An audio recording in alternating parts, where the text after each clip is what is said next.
Yeah, what can I do for you, Rod? You just tell me, what can I do for you? It's a very personal, very important thing.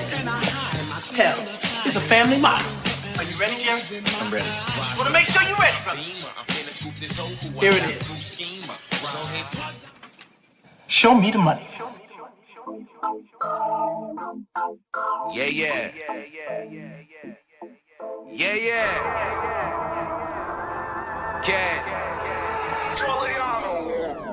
I've been on the come up, running to the ones go. Boy, I got that one up, hustle when the funds low. Sundown to sun up, all I want is the cash. Now homie, run me the stash, put the ones in the bag. Now count up, count up, count up, count up.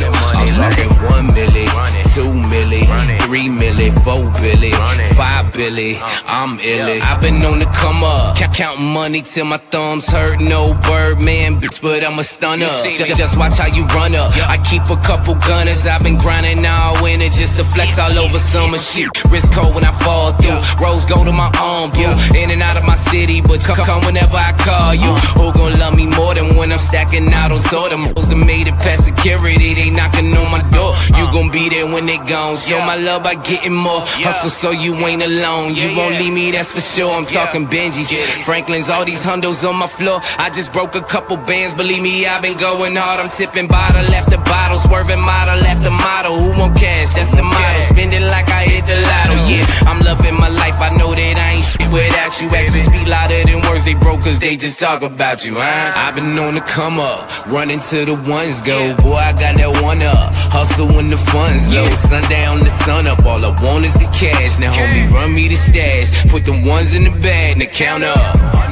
count up, count up, count up.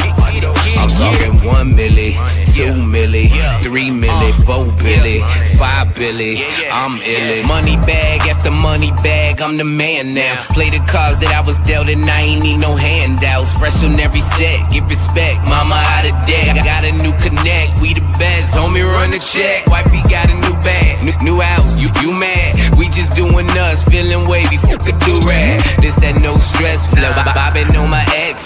You don't love cash, kiss my ass, baby XO. Thank you for that line, Mr. West, but I'm next though. Hey, you meet a set, bitch, I'm blessed, sipping XO. For the love of money, I stay fucking hungry. I parted ways with the kitchen, that just wasn't for me. Every show they love me, now I'm showing love back. They ain't taking nothing from me, so I throw a couple stacks. You when I'm in your town, have some fun, blow a bag. Fuck with me when I'm around, trust me, shorty, I'll be back, huh? I've been on the come up, running to the ones go. Boy, I got that one up, hustle when the funds low. Sundown to sun up, all I want is the cash. Now homie, run me the stash, put the ones in the bag. Now count up, count up, count up, count up. I'm talking 1 milli, 2 milli, 3 milli, 4 billy, 5 billy, I'm illy.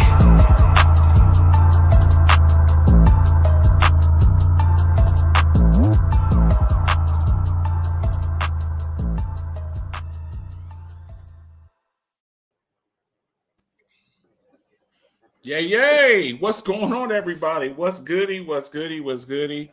Hope everybody's doing well tonight. Welcome to the Alphabets Football Show. I am your host, Marcus the Alphabets, where we take you about a 2-hour-long journey to discuss our favorite sport in the whole wide world. But first things first, I'd like to introduce my lovely co-host. I call her Miss Bruce Willis because she's diehard. Mona, what's good? I'm doing good, but I'm a little bit behind. I'm still tagging people. Okay, we got a little bit of time here. We got time. Look, everybody get your ass up in here. It's a Friday night. Y'all know how we do.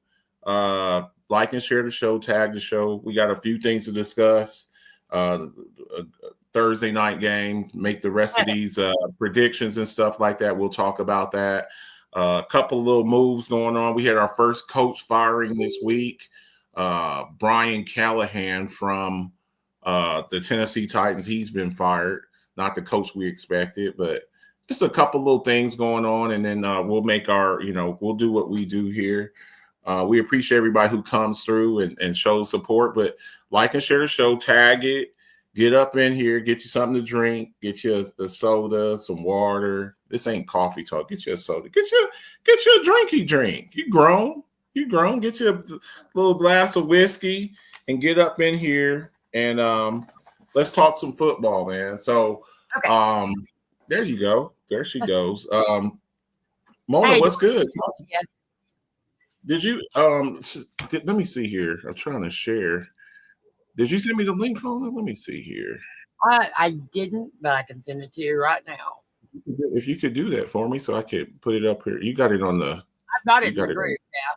Yeah. Okay. Let me see here. I've been running late all day. I ain't got my hair done, and You look great. You looking great. You got the Halloween theme, Yeah. background going Love over it. there. Looking great. Love the background, the camera, and everything. I miss seeing your face. I'm so glad you got your new computer so I can see your face. I love the voice, but I like to see the face. I love the heavy Southern drawl, but I like to see the face that goes with it, though. But who we got in there? Who is that? I don't know who that is. I see the. That's Dwayne. Is that Dwayne? I think. Like I said, like and share the show. We're gonna get this party started here, and discuss a few things up in here, and so we can get this thing. I don't like this. I don't really like to be. I also tag you because I tag everybody, but I also tag you as well. Okay. I like to. You know, I like everybody to be up in here, but I also don't like to stay too late. So hop up in here and let's get this party started. It's me, Dwayne Wayne. Okay. Mona, what's you ready? Let's get this party started. We'll start it up, and then everybody can jump in, and like I said, they could. We'll start our week 6 scores. We're gonna go through our week 6 scores and discuss some of these games. So look, we saw this last night. We'll talk about it a little bit. Divisional games are always all bets are off, and I'm not saying there's no pun intended there. I'm not trying to get a new slogan. I just told you that before we started the show. So yeah, look, you have the defending Super Bowl champions, and we're starting to see certain things. You don't really know about a team until about maybe a month and a half in the season. I tell people all that crap. Oh, we're 2-0, Marcus. We're 2-0. We're going to the Super. We're 3-0.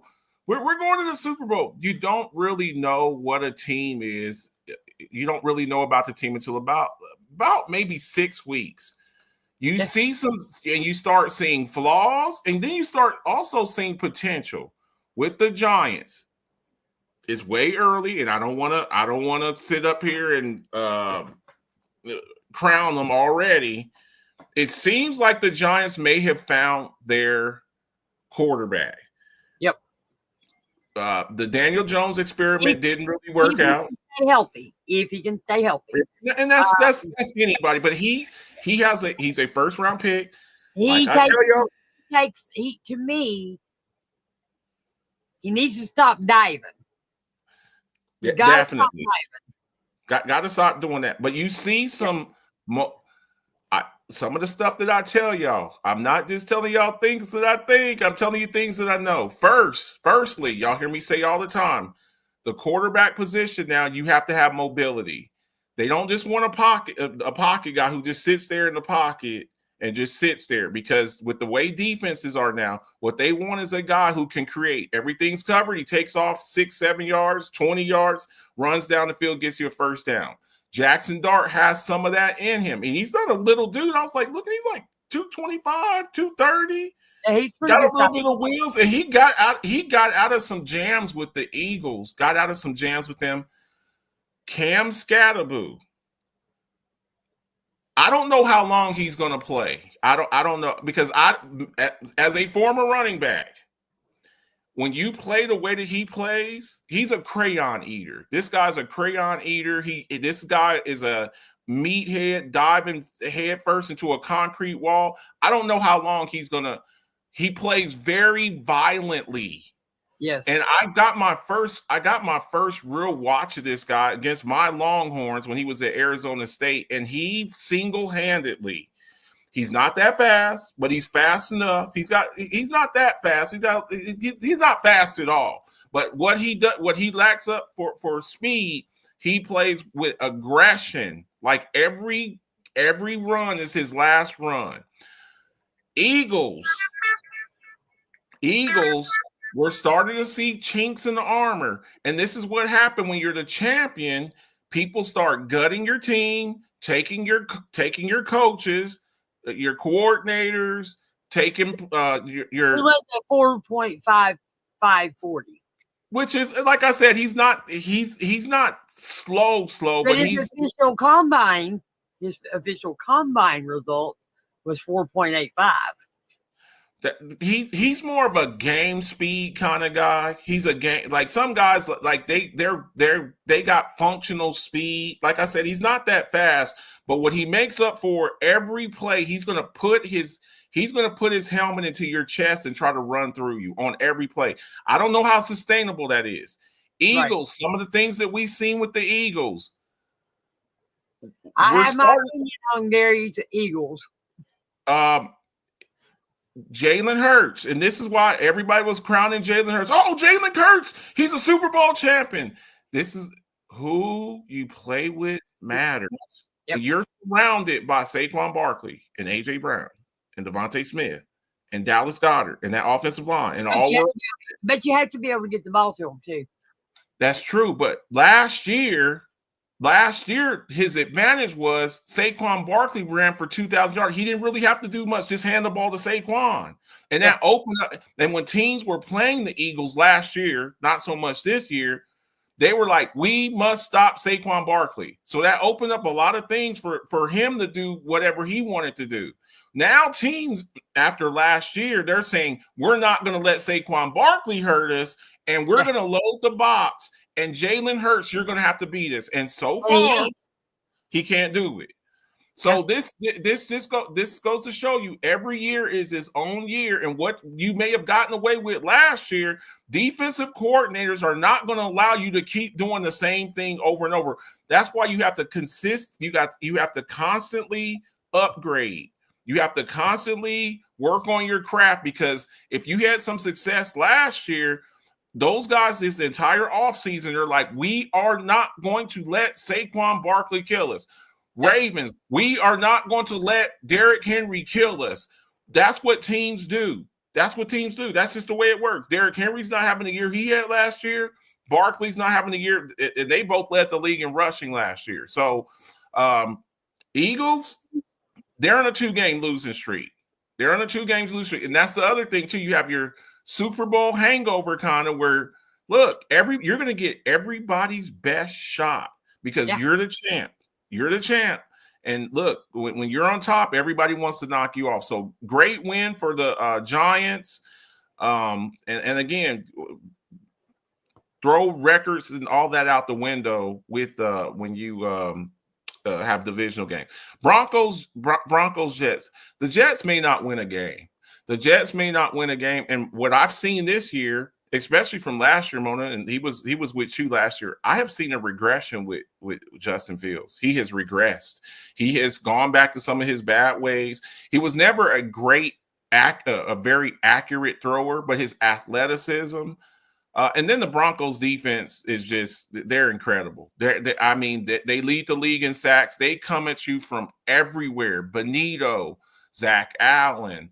They better be glad for that defense, because their offense kind of let them down in this game. I expected a little bit more, but it goes to show you the Jets still have a decent defense. They have a decent defense. So congratulations to them. The Broncos, I told everybody the Broncos they're a threat to the Chiefs over there in the AFC West. Seahawks, Jags. Look, we talked about I took the Jags. But playing off of the way they played the last 2 games. Depending on who they play, we talk about a running back combo. We talk about wide receiver duos. Well, as far as running back, Kenneth Walker III and Zach Charbonnet, I think that they're the second best. I don't think they're as good as Gibbs and Montgomery. But right after Gibbs and Montgomery, Kenneth Walker III and Zach Charbonnet are a problem. They are a problem. So congratulations to them. Chargers, they get the win over the Dolphins. I think we just saw the first firing. We saw the first firing. I absolutely agree, Dwayne. Yeah, he and then here's the other thing too. Now Garrett's hurt. So now I don't know who the hell he's gonna throw to. They got some issues. They got some issues over there. Chargers get the win. They bounce back from their loss last week. Colts, we have to start taking the Colts seriously, folks. I know they started off really fast and everybody, Daniel Jones, he'll come back down to earth.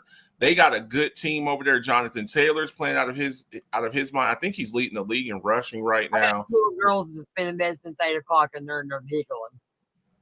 They're giggling. They're having a good old time.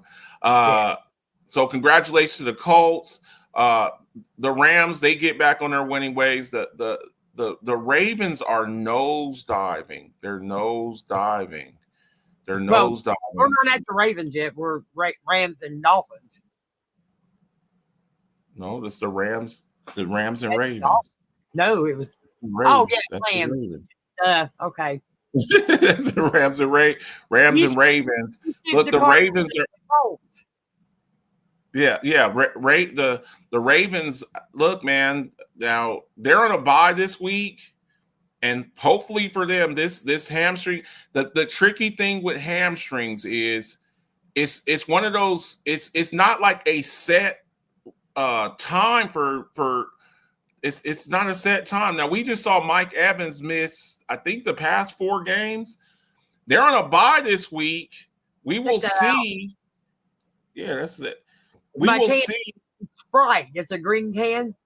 Yeah. The green. So with the green screen.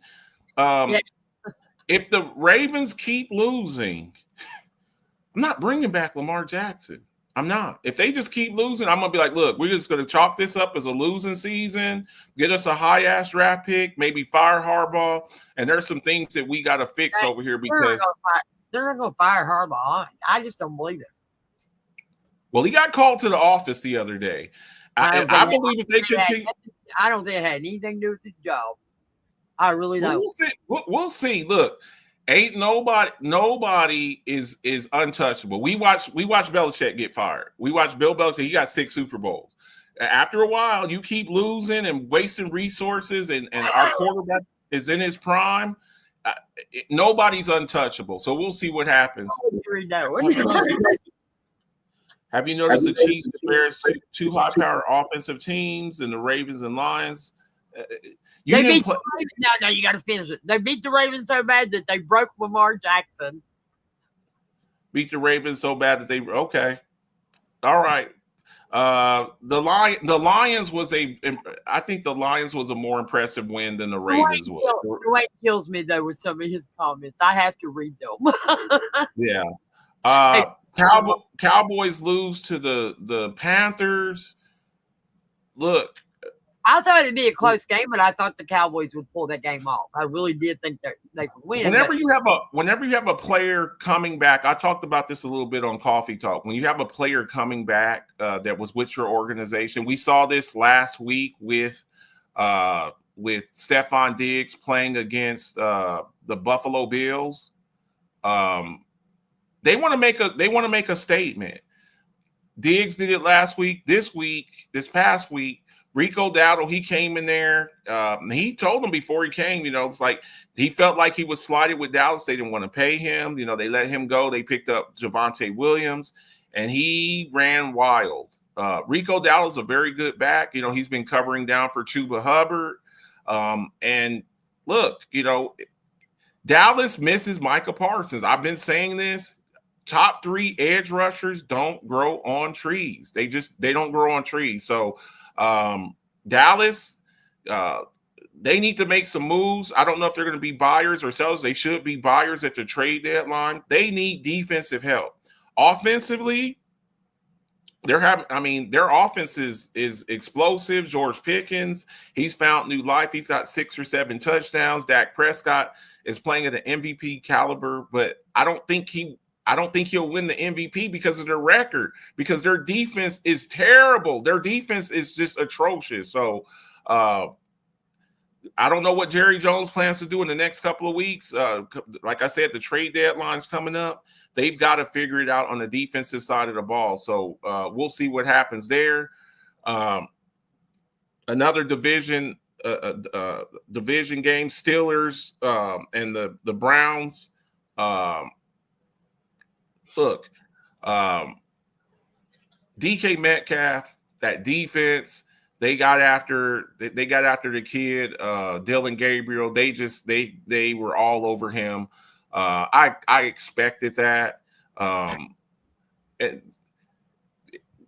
He's a rookie making his third start, and the Steelers defense was all over him. They were all over him. They shut down Quinshon Judkins. Quinshon Judkins has been having a pretty good thing. I think he had like 30 yards rushing. Y'all shut that down.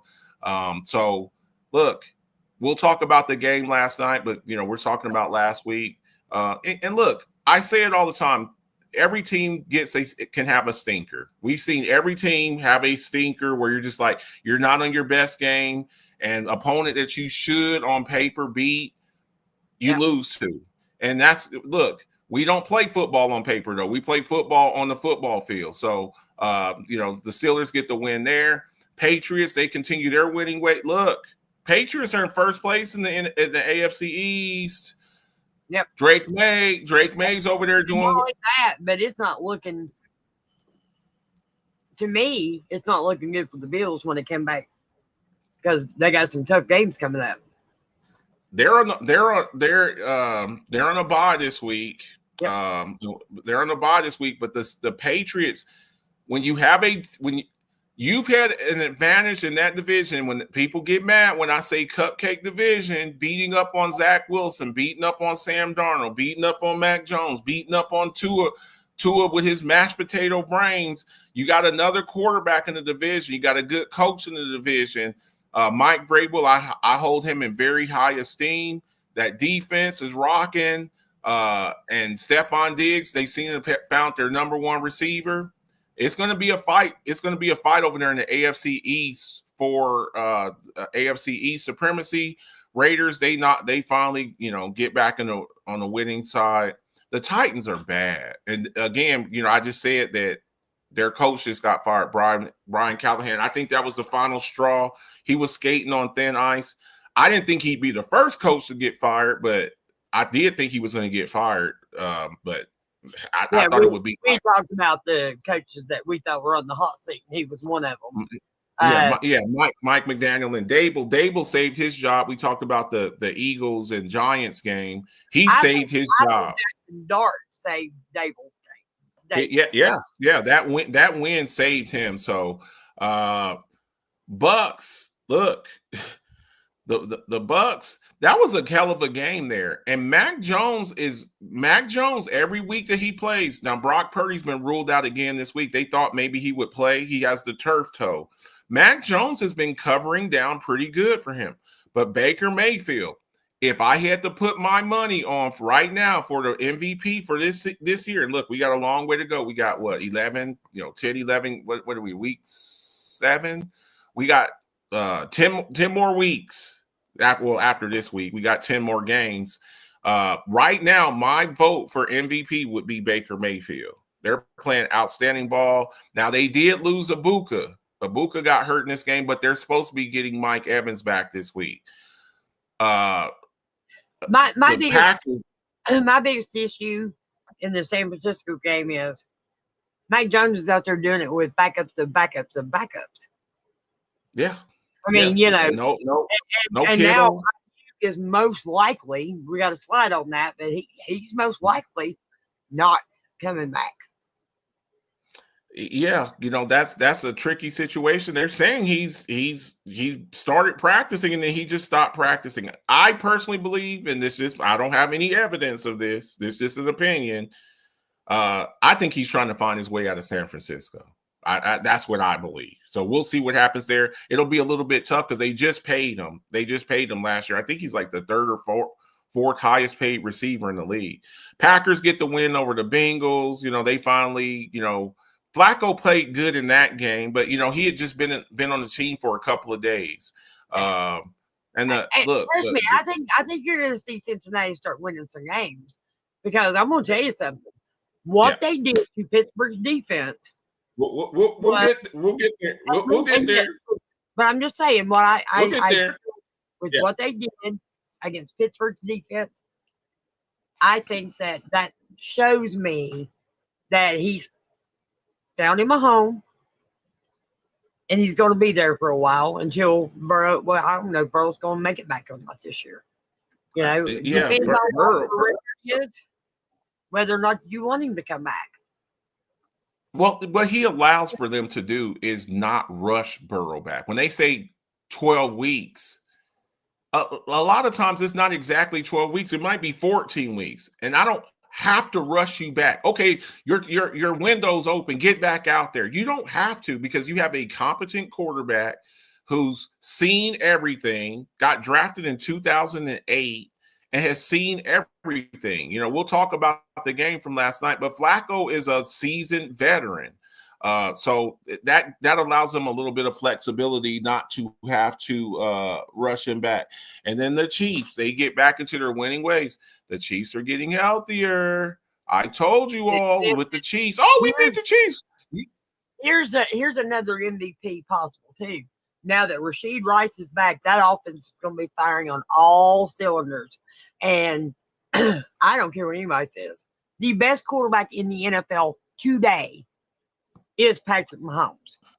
Patty Mahomes is the best thing. I have watched football for a lot of years. I have never seen a quarterback play like Patrick Mahomes. He is methodical. He is intelligent. And what he is able to do with third and fourth string receivers is just amazing. I mean, Kittle is not the Kittle that we're used to seeing. He's not the same player he was, or Kelsey. Yeah. I'm sorry.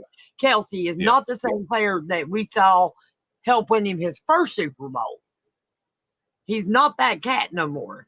And he's still winning football games.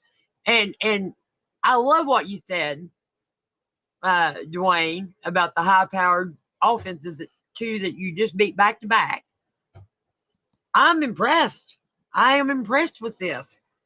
And now that you're going to get Rashid Rice back, I mean, I'm hope they're probably going to have him on a pitch count until he gets back into absolute football shape. Mm-hmm. Because practicing off the field is not the same as practicing in practice. He wasn't allowed at the facility. Yeah. And he wasn't allowed at the facility either, I'm sure he had somebody out on somebody's field throwing the ball to him. Oh, yeah. Definitely. I'm just saying he couldn't go to. It's not the same as getting hit in games. Yeah. So the Chiefs, they're getting healthier. And look, that was a good win for them. Yep. This was the Monday night game. Look, Tuesday morning on Coffee Talk, I talked about this. Bijan Robinson, listen to what I'm saying, folks. Bijan Robinson is the best running back in the league. Saquon Barkley says that. And Saquon Barkley, a lot of people view him as the best running.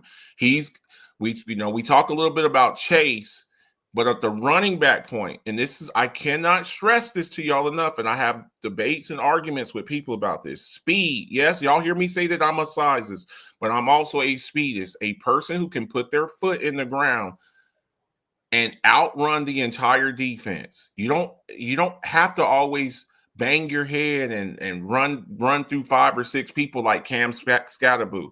You just put your foot in the dirt and go down the sideline and outrun everybody down the field.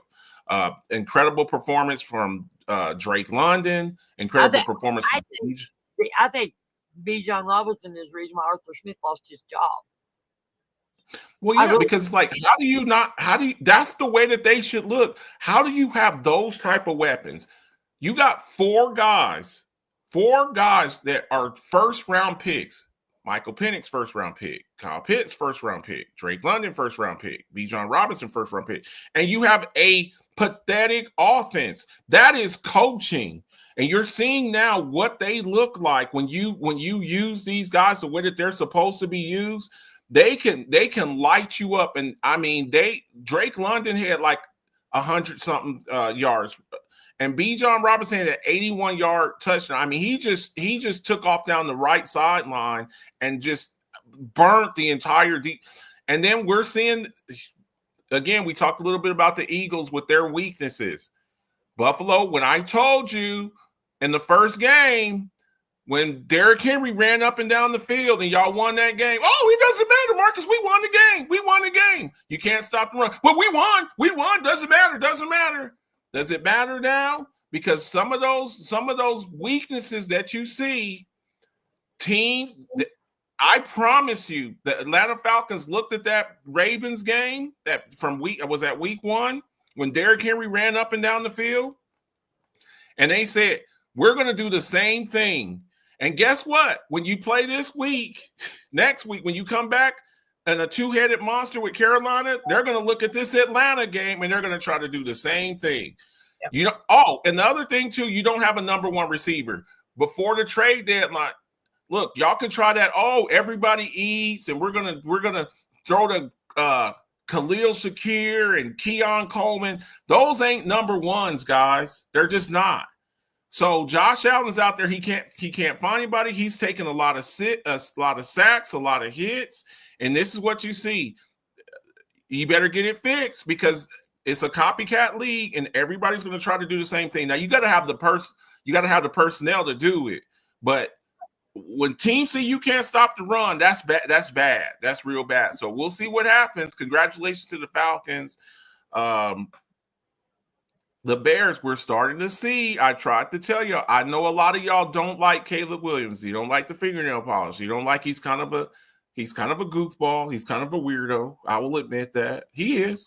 He really is. He's a goofball. He's a weird-ass dude. But strictly from a football, I tell you, you got to get out y'all's feelings. I don't like him. I don't like it. He paints his nails, Marcus. He's not that tough, and he's a crybaby.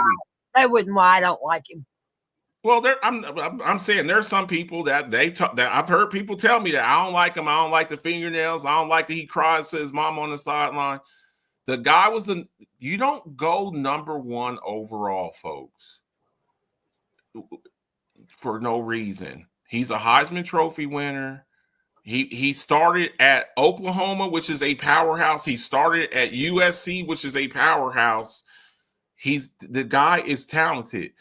The issue that he was having was Matt Eberflus, a defensive-minded coach who didn't know what to do with him. You bring in Ben Johnson, who was the hottest coach in the last coaching cycle, okay? And you bring him into your system. You're like, I'm going to take you under my wing, and we're going to get you right. And you saw it.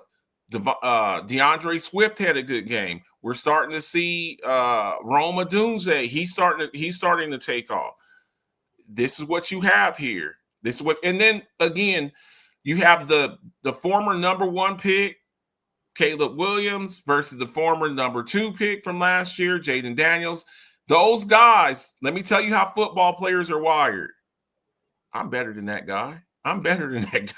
Everybody, because last year Jaden Daniels won the offensive rookie of the year. And I'm sure Caleb Williams is like, I'm the number 1 pick, not that guy. So when I get to see him and play him head to head, I'm going to kick his ass. That's the way football players are wired, folks. So congratulations to the Bears. It was a very entertaining game. And Jaden Daniels played a great game too, but they missed Scary Terry. They really missed Scary Terry. Remember what Torch said, Buffalo, you better not let New England acquire it. You better not. Because there's talk over there. I think things are getting really messy over there with the Eagles. You're starting to see a lot of frustration with A.J. Brown because they can't get him the ball. They got a lot of mouths to feed over there. News and notes. What we got, Mona? Okay. As I stated earlier, first firing of the year. It was coming. I didn't think I'm not gonna lie to y'all. I didn't think that he would be the first one. I thought he would be fired, but I thought it would be Mike McDaniels or Dable. Dable got the win over the Eagles. He kind of pulled his fat out the fryer. And Mike McDaniels, they've been a little bit more competitive in the past couple of weeks. So look, it's tough when you have the number 1 overall pick, Cam Ward. He's not progressing like the way they had to throw the kid out there. And they're struggling because the Titans don't have a lot of weapons. They don't really have any receivers to scare you. Tony Pollard, he's on the back end of his career. Tyjae Spears, man. So it was just, it just sucks. Sometimes it's bad timing, and maybe he'll get another gig down the road. Sometimes you get that first job and it's not really that great of a job, and then you get kind of labeled, oh, he's not a good coach. Yeah, I am a good coach. I just was coaching a really bad team. So sorry to see it. There's been some talk. I'm gonna give y'all a little bit of news on the street. There has been some talk, and I hope it's not true, that John Gruden has been talking to them, and he wants that job. He had Cam Ward at his quarterback school or whatever that he does, those videos that he does, and he said he's interested. I don't know how well that works out because I think he's still got a case pending with the NFL. I don't know how that's going to work. So we'll see what happens there. But Brian Callahan, first coach fired this season. What we got next? I don't know what the hell happened. All I know is Trayvon Diggs got a concussion at home and he's not going to play.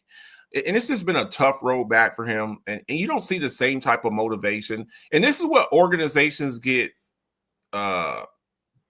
nervous about, paying guys. And then as soon as you pay them, they lose their motivation. 2 or 3 years ago, this guy was considered like a top 3 or 4 corner. I think he had like 11 interceptions, and then he got the pick. Pittsburgh. I'll take him. You take him in Pittsburgh. I think his time is running out. In Dallas. He didn't rehab in Dallas. He kind of pissed him off. He was pissed off when they traded away Micah Parsons because that was like his best friend. And then you can see with his lower leg injuries, it has sapped him of some of his speed and athleticism. Roma Dunze killed him in that Bears game. He just ran by. You got to be able to run, folks. Football, I talk about size. In football, you got to be able to run too. He's lost a lot of his speed and agility, so he will not be there. I don't know who I guess, oh my God, Elam and probably Deron Bland will be the starters this week. So we'll see what happens. Speedy recovered him, but he's not going to play. Garrett Wilson, he's going to be out for a while. That's bad. That's really bad. They didn't have a lot of weapons on the outside anyways. So this is bad. He's going to be out for a few weeks. I don't know who the hell is going to be their number one. Allen Lazard. I think it was Dunze who broke him. Like I said, I just think the lower leg injuries. He's tore his ACL, and when you come back, he might be better next year. He had a torn ACL last year, so he's coming back and tried to kind of rush back this year. We've always said though it's one whole football season past the torn ACL before they get their steps back. So he's had two torn ACLs. When you're a corner and your legs, skilled position guys, running backs, wide receivers, cornerbacks, ACLs, hammies, things like that. When those things start breaking on you, it's tough because it saps you of your athleticism. I'm going to be interested to see the way Mike Evans comes back because he's had like hammies like the past 7 years. So we'll see. We'll see what happens as far as that. I hope Garrett comes back soon because they need him, but he might be too. We're 0-6. Hell, I'm sitting out the rest of the year. I ain't coming back.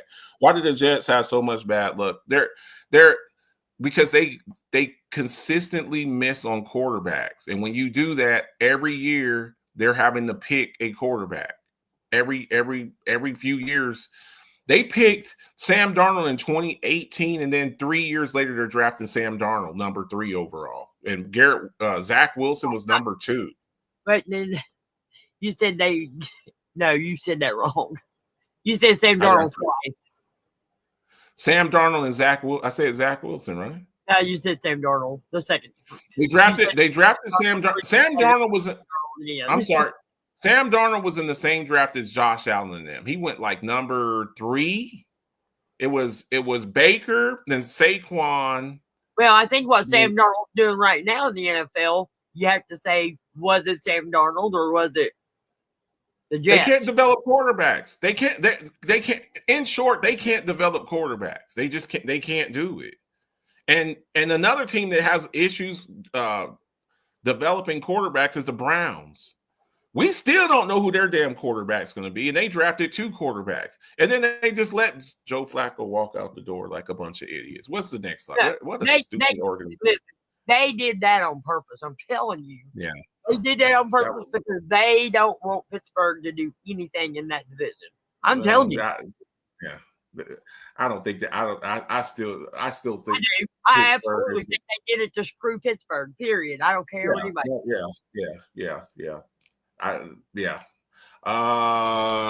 Look, this was weird for me. Sometimes guys, they just get to a point and then you wake up one day and you're like, I don't want to do this shit. No. I don't want to do this no more. He's made a lot of money. I thought he would really help them with their pass rush. And he just, right after the game, after the loss to the Giants, he's like, I'm retiring. Usually, guys, they wait, in the offseason. Has a lot to do with what's going on in the locker room myself. So, and it might be, that's you don't really see guys like we're in week 6 and just in the middle of the season. I don't want to do this. I'm retiring. So, good player, or he might be trying to have them get rid of his rights. I think his heart. I'm going to be honest with y'all. I think his heart.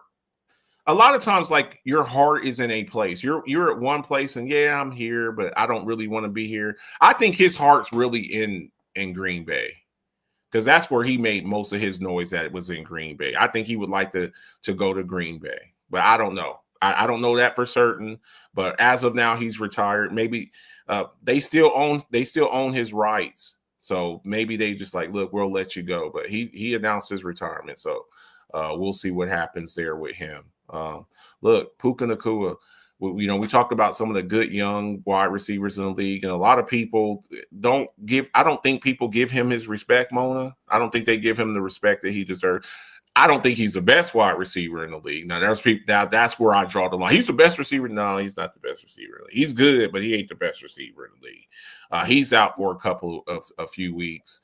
Now, Devontae Adams, look, man, you've been a number one most of your career. You're going to have to step it up because Matthew Stafford's going to need you. So this guy here, he's going to be missed.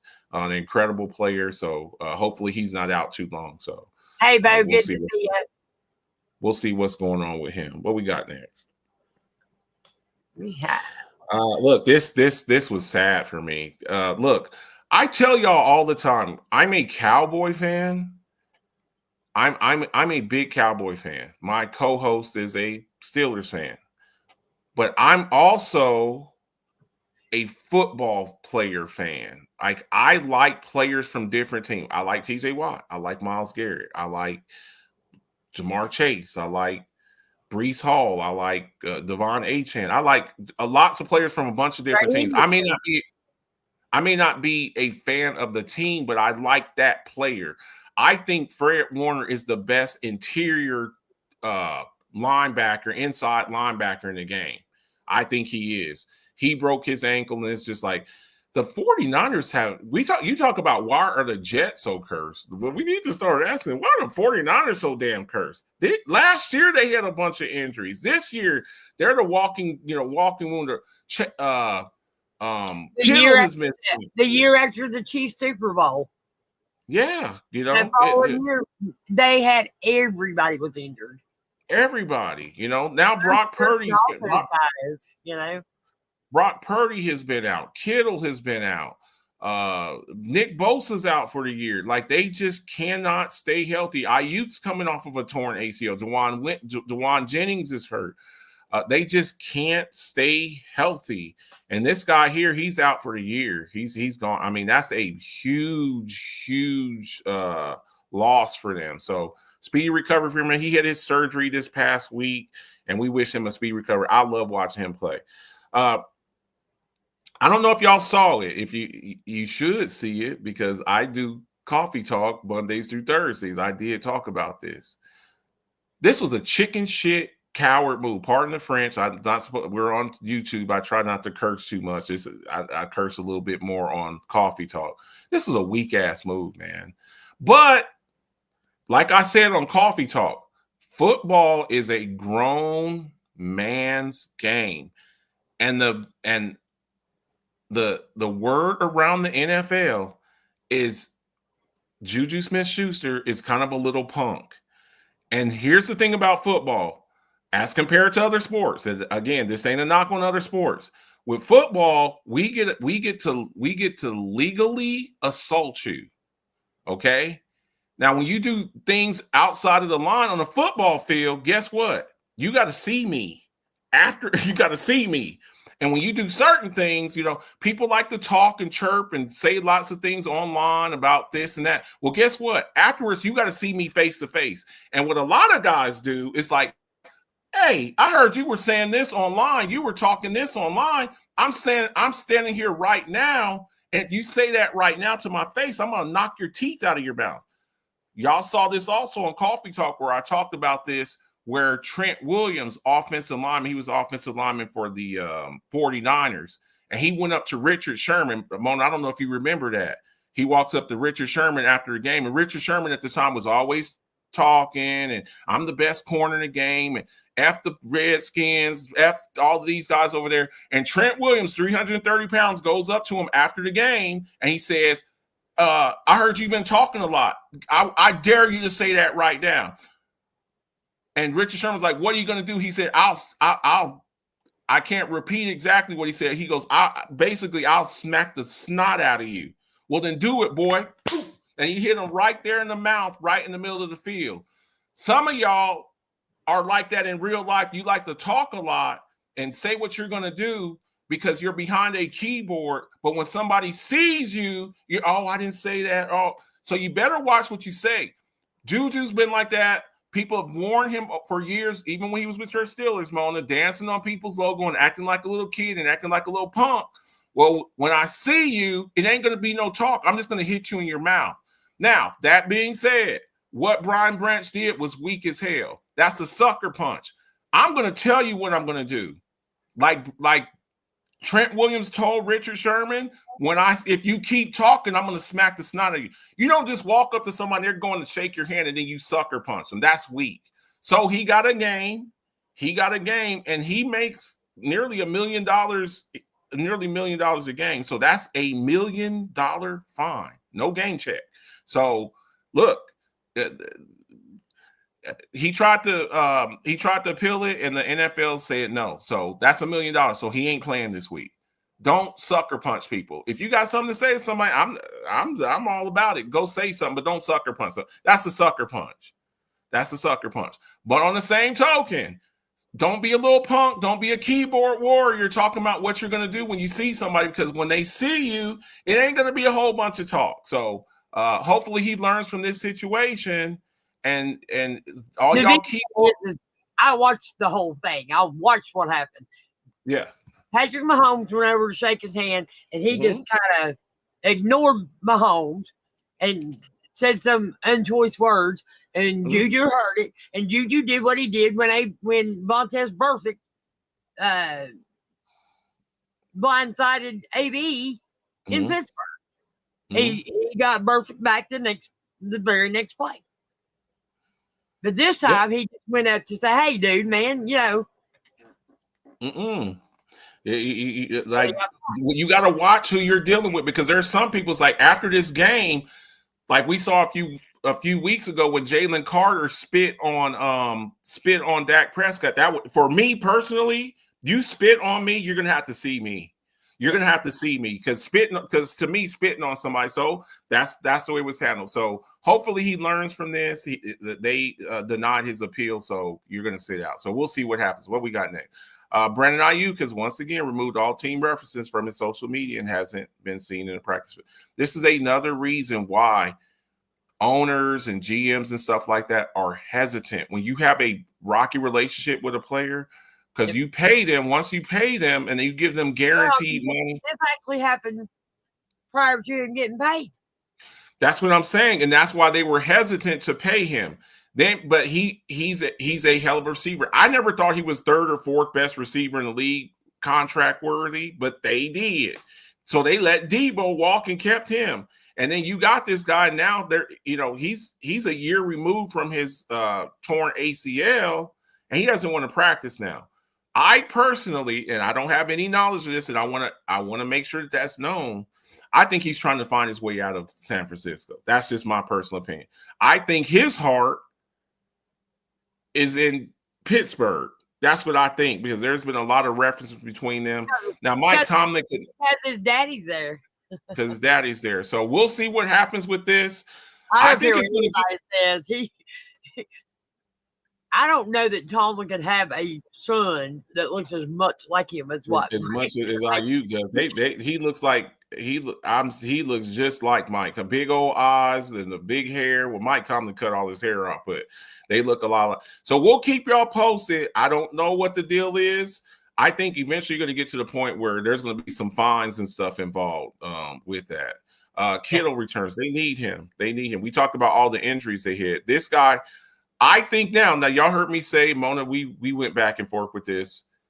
A few years back, I thought that Kelsey was the best tight end in the game. I think they're neck and neck. But this has always been the thing with Kittle. He's always hurt. And to me, if you're always hurt, you can't be the best because you're always missing games. Right. Kelsey is diminished. He's not the player that he was, but he's always there. And that's why he wins championships. That's why he gets all these all-pros and all these catches and stats, because he never misses games. So hopefully Kittle can come back. They really need him. They need some receiving threats over there. No Ayuk, no Debo. They could really use him. So welcome back. He's another one of my favorite players, even though he did that to my Cowboys with the T-shirt. I always like Kittle. He's a good player. He's kind of a jerk. My guy's back. And look, having George Pickens really helped him, because I believe if George Pickens wasn't there, they would have tried to rush him back. With George Pickens there, you have a guy, and y'all see the talent where I've tried to tell people George Pickens is a top 7 to 10 type wide receiver, maybe better than that talent-wise. We never questioned his talent. The only thing we ever questioned with George Pickens was his maturity. Yeah. His maturity. He's immature. You've seen when Pickens is focused, he is a problem, because he's big. He can catch, even when he's covered, he's open. Even when he's covered, his catch radius is off the charts. So now, he's been playing with Dak and developing some rapport with Dak. Now you get CD back in that offense. I don't know how you deal with that, because now it's like, who do you double team? Who do you double team with these guys? Because CD was always getting double teamed. If you leave Pickens one-on-one on the other side, good luck, because we've just seen that this past few weeks. So I'm looking for. Just for little word to the wise, don't have CD running the football, please. Okay, he doesn't need to be running no jet sweeps. Just have him run routes and throw the ball to him down the field. This is a debut that I'm looking for. The rich get richer. I think that right now, today, and this may change. Today, the Denver Broncos are the best defense in the league. Today, the Denver Broncos are the best defense in the league. They've got everything. They got edge rushers. They got 2 shutdown corners and Patrick Surtain and Jahdae Barron on the other side. And then you add this guy to that, Dre Greenlaw, who came over from the 49ers, just like Hufanga, the safety, the all-pro safety that everybody says looks like Troy Polamalu, who's really good friends with Troy Polamalu. and you add this guy to that equation, good luck. Good luck. Yep. So I'm really happy to see him come back. He's one of my favorite players to watch. So we'll see what happens with him this week. And look, we talked about this a little bit. Everybody's going to, this is a copycat league. Everybody's going to try going forward. They're Josh Allen. This is the worst I've seen him look in a game. At first, when he came into the league, I was very critical of him, and then he, got better, and then he was the MVP last year. Yeah. Here's the other thing about being the MVP, and I tried to tell Bills fans, y'all, people don't give us respect. They don't give him respect. Now now with Josh Allen, because the expectations are so high, now that you've won an MVP, people treat you different, just like they treat Lamar Jackson different. Everybody's going to play. Back. What's that? I'll be right back. Everybody plays you differently because you are the MVP. When you're in the top 3 or 4 in the NFL top 100, guys, they look at stuff like that. Y'all, football players are very prideful men. You made this guy, he's number one. Y'all think this guy's number one? I'm better than this guy. And you saw the way that the Atlanta Falcons were playing against him. They were trying to make a point with him.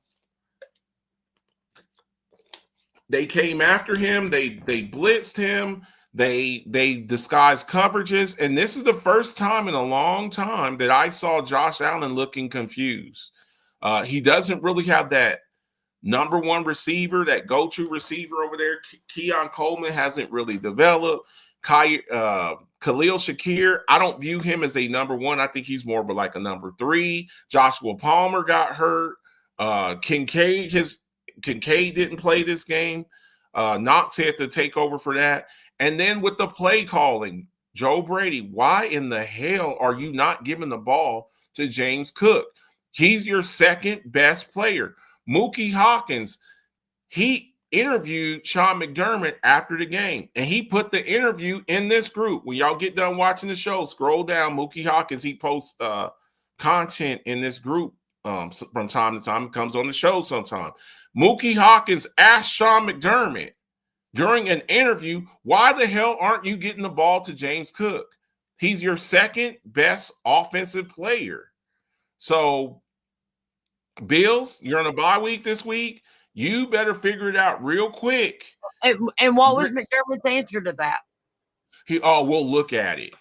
We'll look at it. You said, and that's another one. During the game.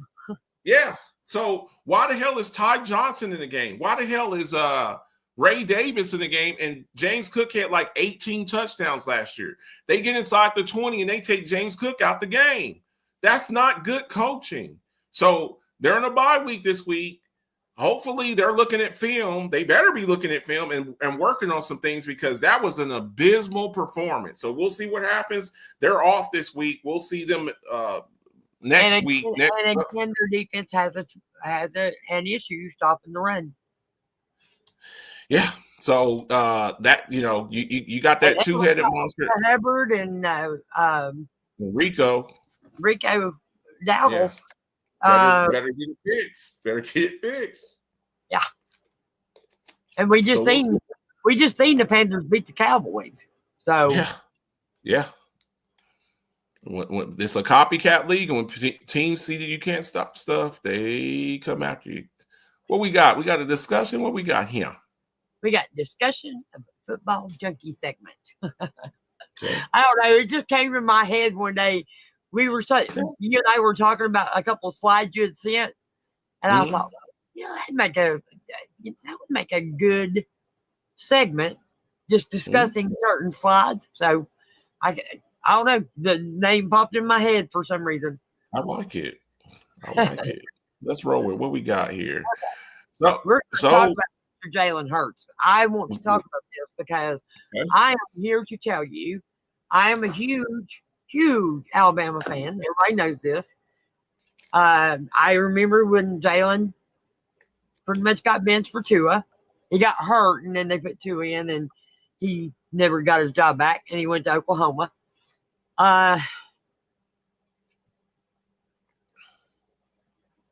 The reason why he lost his job to Tua in college is because Tua was a better thrower of the football. He was more accurate, and a little more intelligent as far as football play goes. Football IQ. The thing I'm seeing right now is they won the Super Bowl. People watched that film. They've seen what the Kansas City Chiefs didn't do. They've seen what teams have done now against him. And basically, they are making Jalen Hurts beat you. Look, if you're going to beat me, you're going to beat me in the air with your arm. You're not going to beat Saquon Barkley. Nope. You ain't. You're not going to run Saquon Barkley down our throats. It's just not going to happen. So this is why I think this is really important. A lot of teams are going to be watching the 2 undefeated teams who have lost 2. Well, they've lost 2 back-to-back, right? Yeah, they both lost their last 2 games, both of them, after starting out 4-0. And, we've all said this. Just because a team is 4-0 does not mean that they're going to be in the playoffs. And the way this team is playing, I think they'll probably make it to the playoffs. But I don't know for sure because they have looked horrible the last 2 games. Well, who do you have winning the NFC East? You see what I'm saying? Because you got look. I think the Giants are. The Giants. The Giants are in last place right now. But their defense is legit, and they're winning games now. They are. Yeah, they beat the Eagles. Didn't they beat Dallas? They beat Dallas. They beat the Eagles. They beat Dallas. So how long are they going to be in last place, Marcus?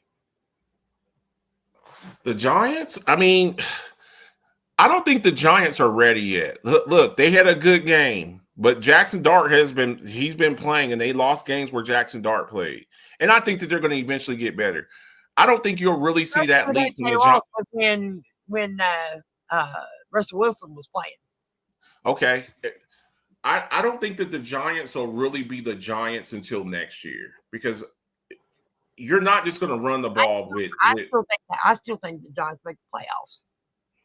And see, I don't think the Giants are better than the Cowboys.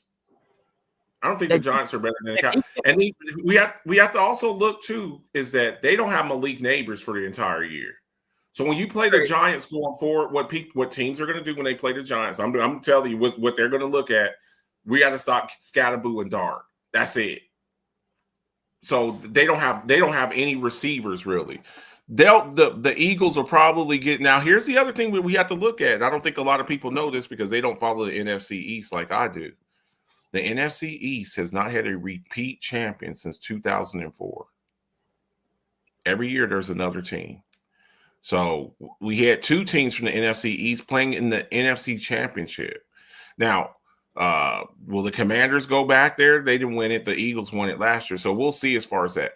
But to this slide here, all those people out there like when Jalen Hurts was telling Chris Jones to shut your mouth when he's like, you only threw for 100 yards. That's real cute.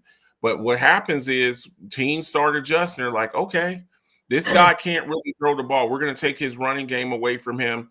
They lost a lot of players on defense too. The Milton Williams, you had retirements. You lost Kellen Moore, their offensive coordinator. So it's kind of hurt them. So we'll see. They need to be buyers at the trade deadline too. They need to be picking up some people. Oh, and their secondary is terrible. Quinyon Mitchell caught a hammy. And then they had Adoree Jackson in there, and he's terrible. And Keely Ringo, he sucks.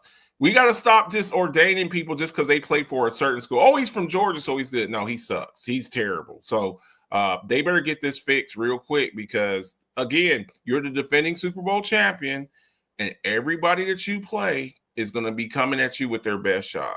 That's just the way it works. And like you said, it's a copycat league, and teams are going to try and beat you the way everybody else is beating you. Yeah. Stop Saquon Barkley. Do you think the Ravens will still have a chance to make the playoffs? No. No. And you know what? That might be a good thing. I think it's time that they blow it up over there. There's some players that I would like to see. I think the thing that's most disappointing with me, Mona, is I thought that the thing that would be really good with them would be their defense. Their defense is terrible. They're terrible. And what I see, they need another solid pass rusher for sure. They do. They don't look. Kyle Van Noy, I mean, he's really their top passer. He's not TJ Watt. He's not Myles Garrett. He's not Trey Hendrickson. So I think that really hurts them in that division. And then I'm going to say something. I said this to one of my Ravens fans. He got mad when I said it, Mona. I said, are we starting to see the decline of Derrick Henry? We're starting to see all those people like, it's the Derrick Henry. The only reason Lamar had such a great year last year is because of Derrick Henry. Now we're starting to see because his last year with Tennessee, Derrick Henry, people thought he was washed. We talked about it when he got hurt. He came back too early in that game, in the playoff game, and people were saying he was kind of North Carolina out of the game and put him back in when he came back too soon. Yes. So we talked about that. Are we starting to see? I'm not saying it is, but we have to at least bring it up. Are we starting to see the decline of Derrick Henry? And that's the way it happens. This is what I really think. Okay. Because we're not seeing the same Saquon Barkley that we saw last year either. I think they put their bodies on the line last year. I think they were competing against each other. They wanted to be the best running back in the league. And it was a hell of a show, folks. It was a hell of a show. I mean, he ran up against my damn defense like it was shit. It was like he was running through Swiss cheese on the field, man. I mean, he was finding holes and he was doing it to everybody he played against.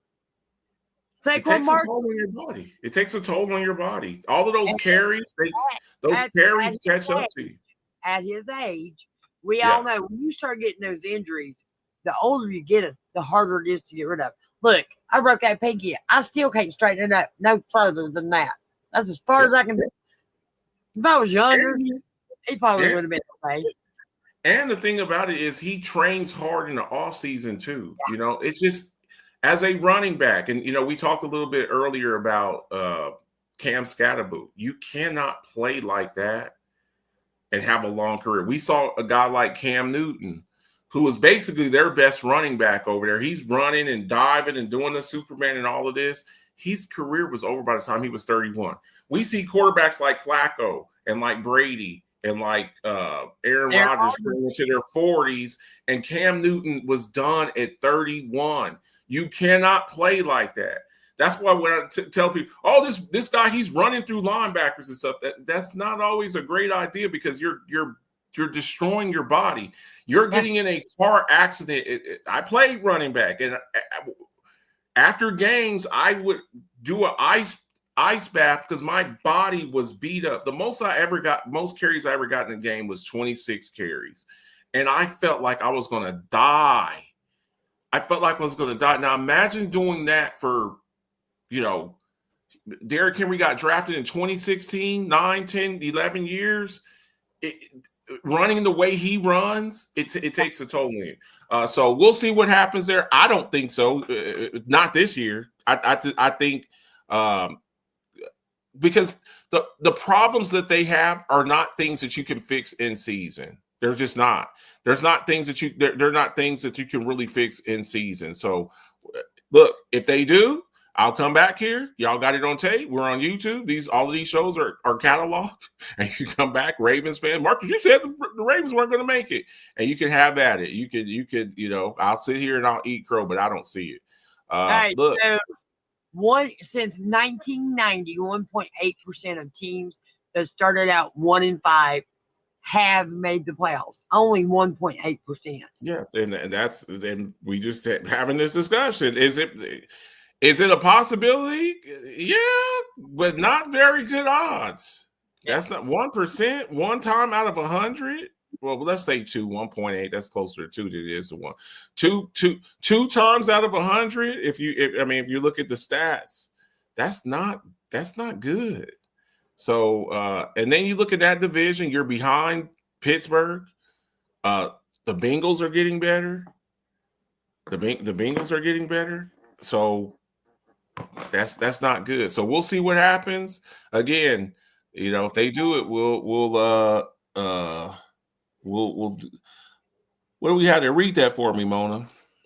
This is probably an appropriate time to point out the Buffalo Bills' 4 wins have come against teams that are a combined 3-21 on the season. Second week in a row struggling against a 2-2 team. What do I call their division, Mona? The Cupcake Division. The Cupcake Division. And when I say that, y'all get mad at me. You get mad at me. A lot of your wins came, we've won the division this many times because your division sucks. I've been saying that, and when I say that, y'all get mad at me. When you get to beat up noodle brain Tua and beat up Mac Jones with no weapons and beat up Zach Wilson with no weapons, or Sam Darnold with no weapons, and y'all are cheering, and then you fall short in the playoffs to the Bengals when they went to the Super Bowl, or 4 straight times against the Chiefs. That's the reason why.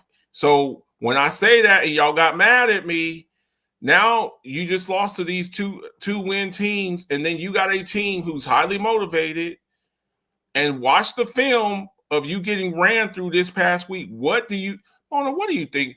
What do you think that the Panthers are going to try to do with Chuba Hubbard and Rico Dowdle? I'll give you 3 games. They're going to. And then what they're going to do, they're going to have jump balls to Ted McMillan. I'm telling you right now what they're going to try to do. So, look, they need to be buyers at the moment. And Bryce Young is a much better quarterback. If you can't get to him, he will pick you apart. He's surgical. If you can protect him. But that's most NFL quarterbacks. Look, there's only 32 of these shots. Even the quarterbacks I don't know if most of them are as accurate. Bryce Young is very accurate. Deadly accurate. Deadly accurate. Here's the thing. You better try to do something before the trade deadline. But here's the bad news, Mona. You ready? They have $2.3 million of salary cap space. We're going to go get A.J. Brown. You're not going to get A.J. Brown with $2.3 million on a salary cap. It's just not going to happen. It's not going to happen. So with all of these receivers that have been getting hurt this past season, you watch these top-notch receivers get hurt. CeeDee Lamb just missed a little bit of time. And you have these other wide receivers that have missed time. These teams aren't – y'all hear me talk about elite edge rushers, top 3 edge rushers don't go on trees. You know what else doesn't go on trees? Number 1 wide receivers. They don't grow on trees.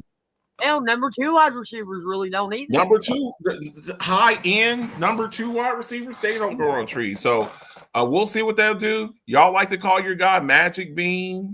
Magic Bean. He does all this great stuff. We'll see. Like Meek Mill says. I'm gonna say, like, I don't care what anybody says. I think Bean has been the issue. I think, yes, he has helped Allen along, but I think that he is also the reason why they are not going to the Super Bowl. That's my opinion. I think it's McDermott. I don't think McDermott's a very good football coach. And y'all people are out there, and like Mookie Hawkins, I wish I could have seen Mookie's face. The camera was. Isn't he the one who brings the players to the team? He's a GM, but in-game adjustments, Sean McDermott's not a good in-game. And I think If you got a close game, who do you? I think It it's is. both It of them, is. but when you don't have Yeah. you don't have a general manager who can go out and get the talent, the receivers that they need. What's some of the issues we've seen? They've got receivers. Yeah. When they got Diggs, they got him from another team. They didn't draft one. They got him from another team. Cornerback, same thing. They got a good cornerback from another team who was at the end of his career. Who's that? What was it? What was his name? Williams? No, Tre'Davious. They drafted Tre'Davious White. They drafted Tre'Davious White at LSU, but then they let him go, and then they brought him back. Edge rushers. The biggest thing is, though, what happened to White? Messed his ACL up. What do we say about ACLs and corners who have to be able to stop on a dime to be able to cover a receiver? So, Yep. you know, there again is another issue. Why did you bring them back? Yeah, I did, Yeah. and paying Joey Bosa to me was extremely stupid. That was really dumb. Just not good moves. Like Meek Mill says, like Meek Mill says, whatever you do, there's always level. This every week. The Alphabets Football Show brings you the stats and the leaders, division leaders, and all that great stuff. Look, we just talked about this a little bit. AFC East. Buffalo Bills. This is you got a person in your division who beat you head to head. Next time you play them, you got to go to New England. They're well coached with Mike Vrabel. I think he got screwed over. They fired him, and then they just fired Callahan. That's real smart. Dolphins are a train wreck. Jets are a cupcake division. Like I said, Indianapolis, big surprise. Jacksonville, big surprise. Houston, better pick it up. We had y'all winning that division. And then, of course, Tennessee just fired their head coach. I think they're going to crash and burn. Pittsburgh, now look, this is from week 6. It's 4-2 now. It's 4-2 now. This does not include the game for this week.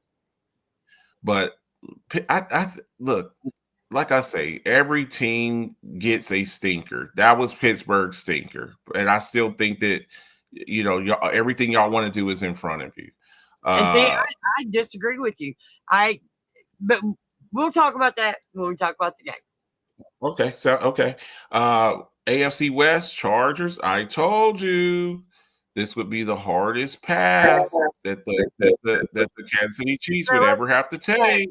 But see, this is not going to last long either because the Chargers have issues. They have no running game now. So basically, that leaves more people into whatever team they're playing against secondary to stop him from being able to throw the ball all over the field. Because his game's going to change. Yeah.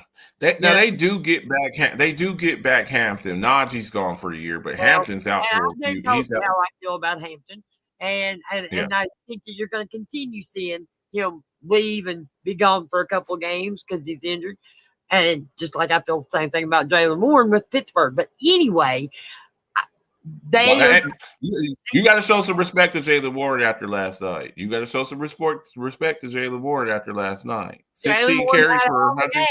But next week he'll be out injured.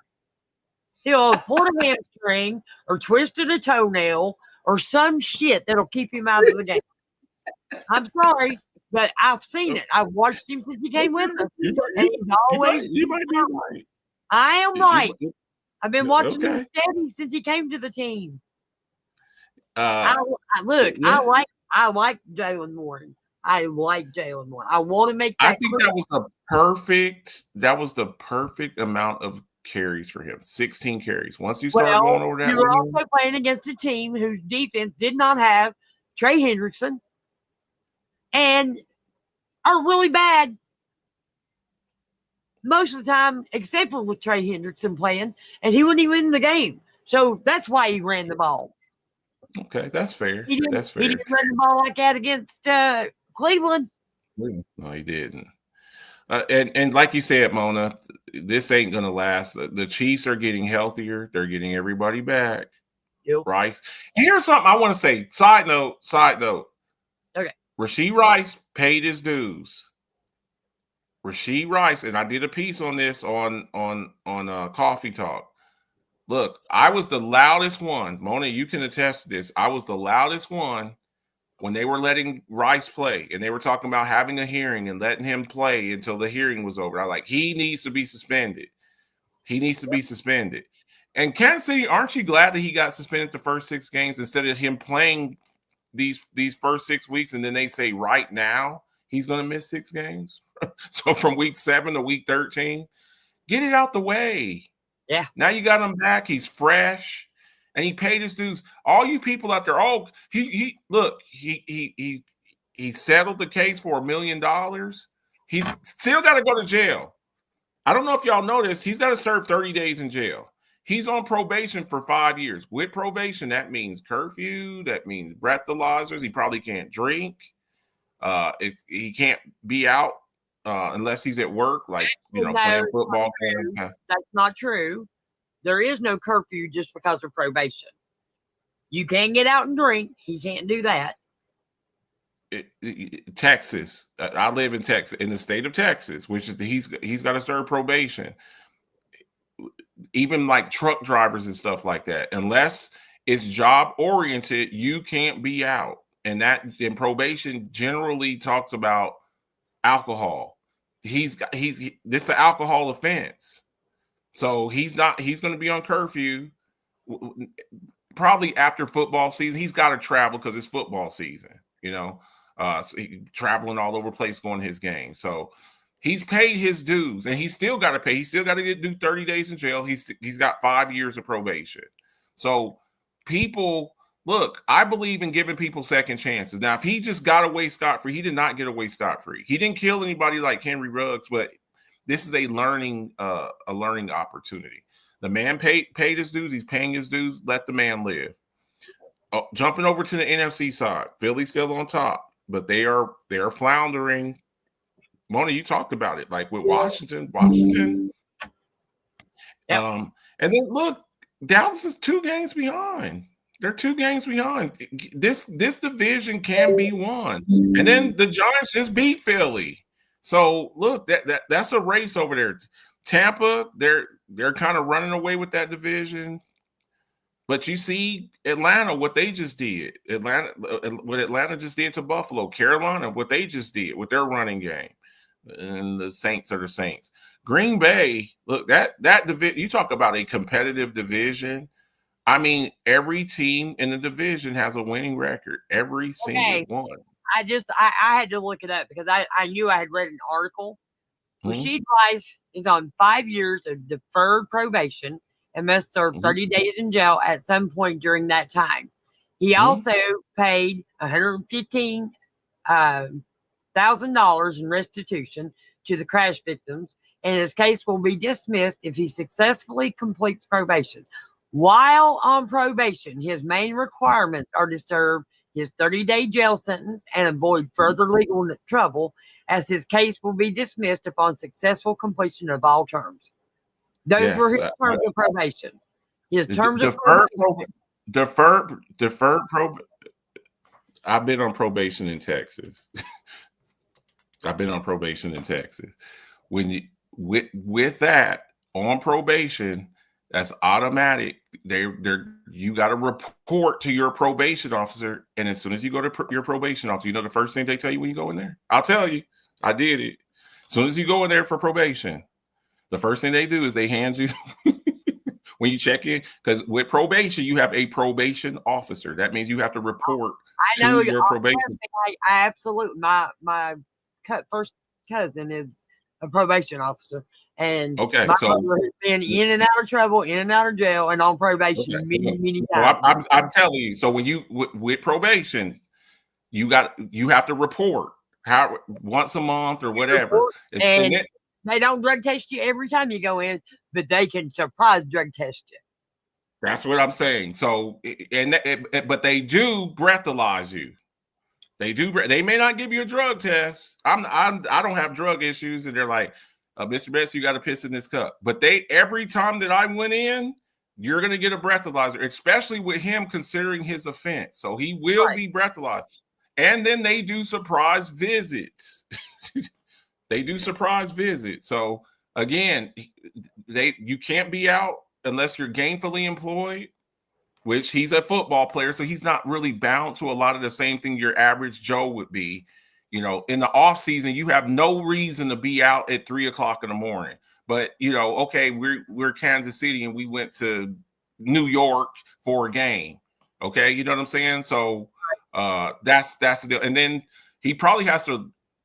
He's from Texas, so the last time my brother was in jail, he was in there for almost 2 years, and when he got out, he was on probation, and I was with him because he had to stay at my house, and there was no mention of him not being able to be out at 2-3 o'clock in the morning, but he couldn't be out doing drugs, and he got drug tested almost every time he went in to see his probation officer, because you got to go in once a month. Usually it's on the date of your birthday. His was May 7th. So on the 7th of every month, he had to go see his probation officer. He had to piss in a cup. They can do a hair follicle test, but they don't usually, because that is really expensive. Yeah, that's what I'm saying. Like it varies state to state. It varies state to state, but in the state of Texas, I know for a fact. Well, this was in Texas. This was in Texas. Yeah. He was in jail for you're gonna blow in that too.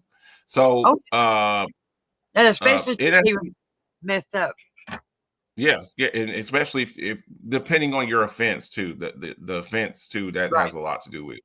And then in the NFC West, 49ers, despite all of these injuries, they're still Three there. teams at 4-2. 3 teams. That's incredible. That's just incredible, especially considering, you know, now, and I don't think that's going to last for the 49ers. I just don't. We talked about with the Chargers. I don't think that lasts for the 49ers. Now, Mac Jones, he's going to start again this week, but the Rams, that, you know, again, they just lost Puka.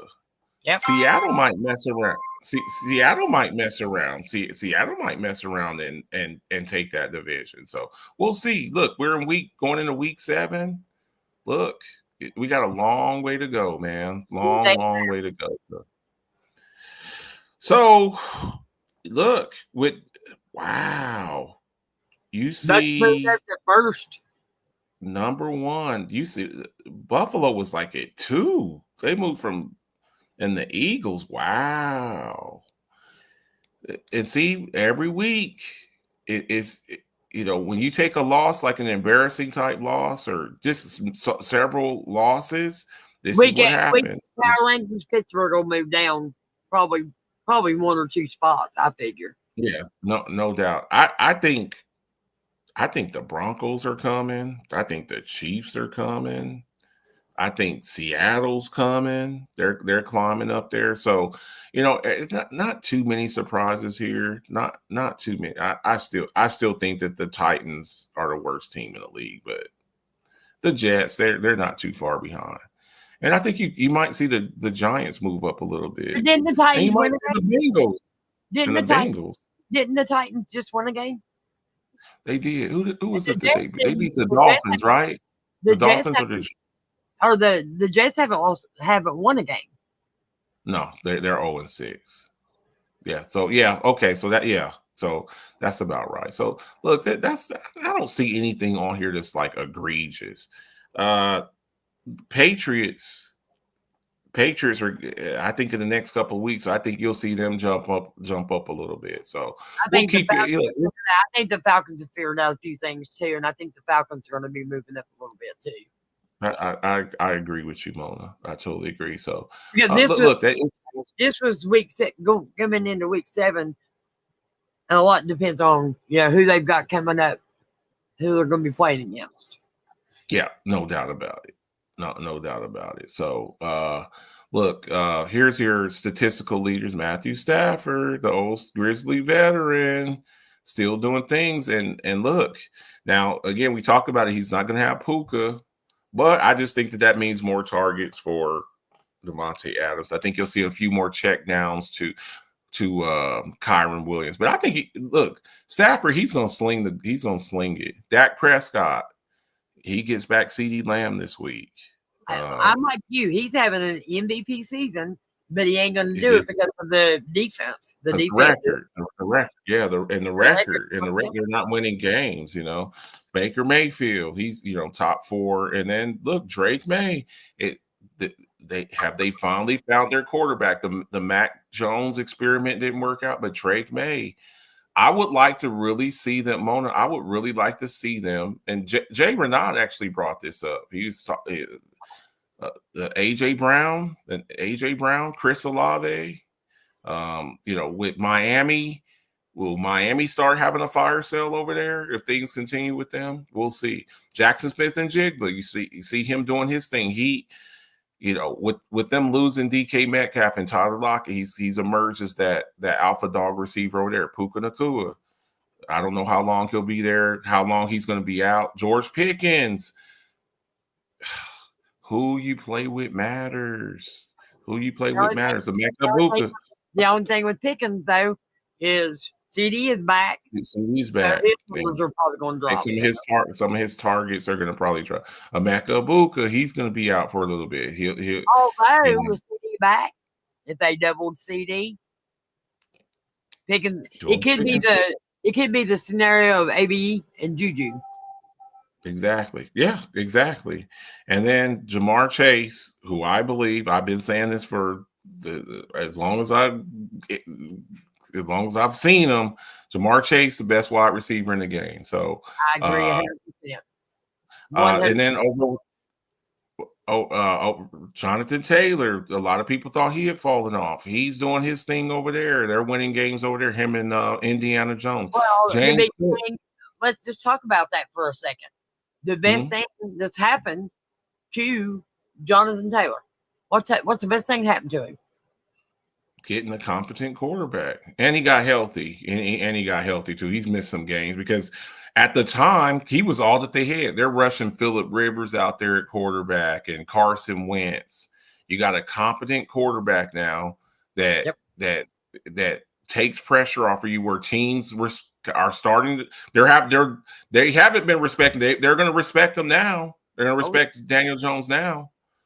Yep. James Cook, get him the ball. Like Mookie Hawkins said, like, why the hell are you not giving this guy the ball enough? I didn't think that they gave him enough. When you're in the red zone, when Buffalo's in the red zone, and you're not letting James Cook he's not even in the game. He's not even in the game. The only thing I wonder is maybe James Cook has an injury. Okay. And they're just trying to let him. It's not an injury that'll keep him out of the game, but maybe they're got him on a pitch count. Maybe, but I'm just like, you just paid him all this money. He's your second best weapon. He's got to be out there. Bijan Robinson, I think he's the best running back in the game. What he just did to Buffalo, Javonte Williams finding new life. Javonte, my guy. Look, I love Javonte Williams. And I remember. I don't know if you remember telling me this, Mona. I don't know if you remember telling me this. Javonte Williams. That's what you said. That's what I was just about to say. You're like, I really, really, really, really, really want Najee, but if I can't get Najee, and I think I mocked Najee to the Dolphins, you got mad at me too. You're like, I did. I'm not gonna do this. You're not gonna get Patches. And I'm pissed. So yeah. I ain't never getting that right shit. You just forget that. That's the biggest mistake I think Pittsburgh ever freaking made. Yeah. But look, I like how Javonte's bounced back. And I'm happy for Rico Dowdle. I wish we would have kept him. I understand why we didn't. He wasn't asking for a lot of money. And then you see he's over there, he's having success. He's got more yards than Chuba. He's got more. Now, again, Chuba comes back this week. So. Yeah. So we'll see there. So there's all that. And then because my lovely co-host is a defensive girl, we have to get the sacks up here. Nick Bonito, he's starting to get up there with the young pass rusher, and they just extended him too, so he's going to be there for a minute. Byron Young playing on the other side of Jared Verse. This guy, if you don't get hurt, I think defensive player of the year. No, I agree with you. Brian Burns. They talk about all the other guys, Abdul Carter and Kayvon Thibodeau, but this is the guy that's, they make his life a whole lot easier. Yep. Aiden Hutchinson, he's coming up on a contract. We just saw Micah Parsons make $47 million a year. We just saw TJ make 41, and we saw Myles Garrett make 40. He's going to be somewhere in there because he's that next guy. If Aiden were to figure out a way to win defensive player of the year, he's going to be the highest paid.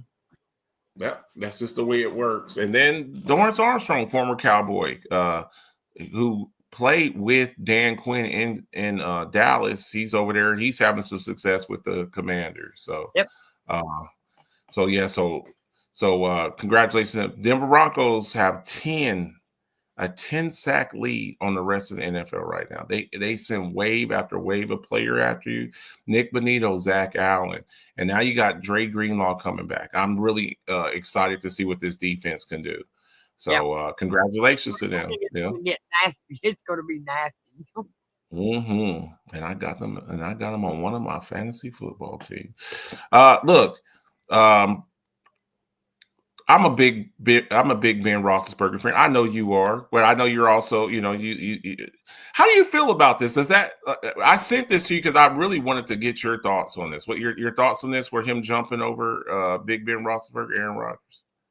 Hey, look, you know what? He came into the league after Ben, so I have no problem because I have never denied the fact that I think Aaron Rodgers is just the cream of the crop. I just love him, and put a white beater shirt on him, and phew. Okay, but anyway, I did not want him in Pittsburgh.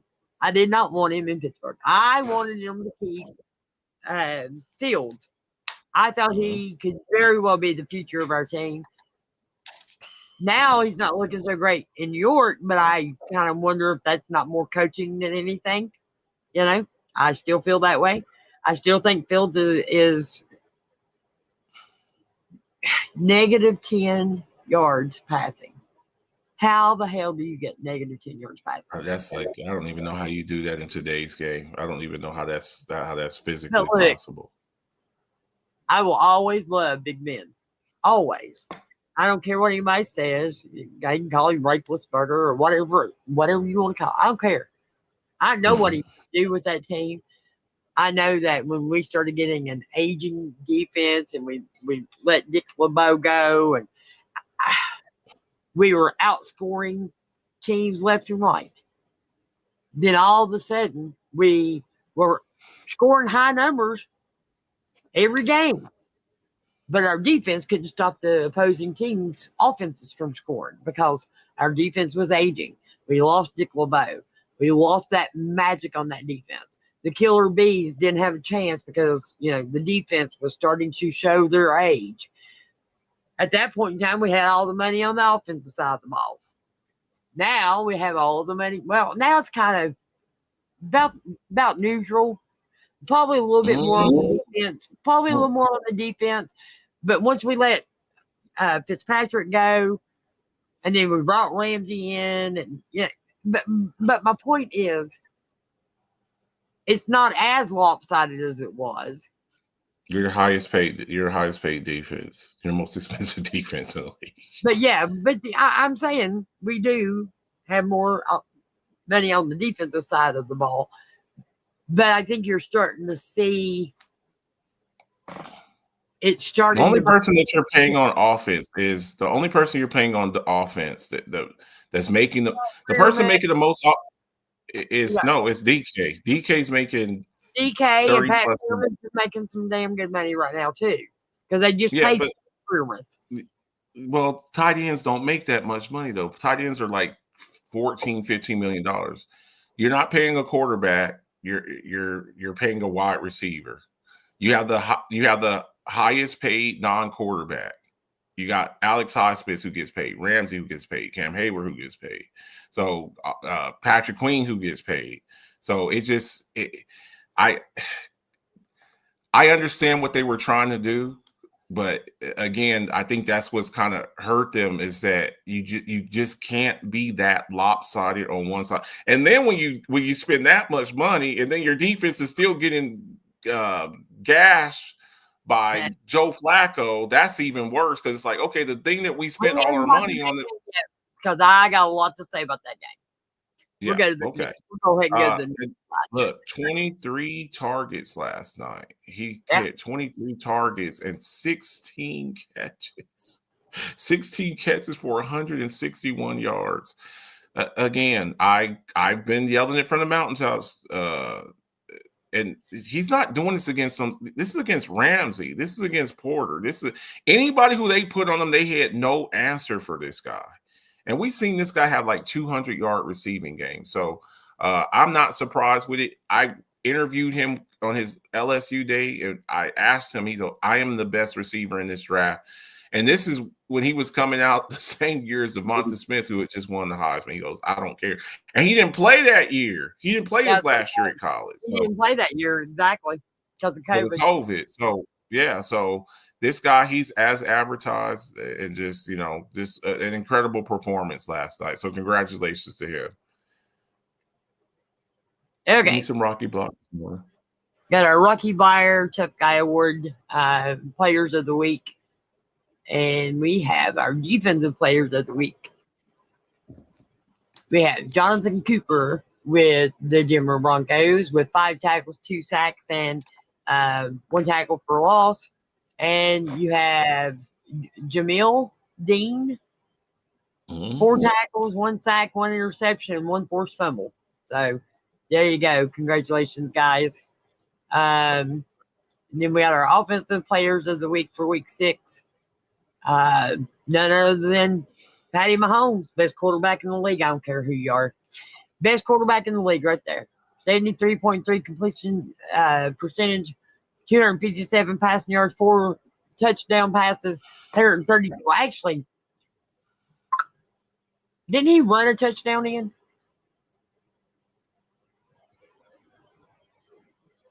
I don't remember, but he might have.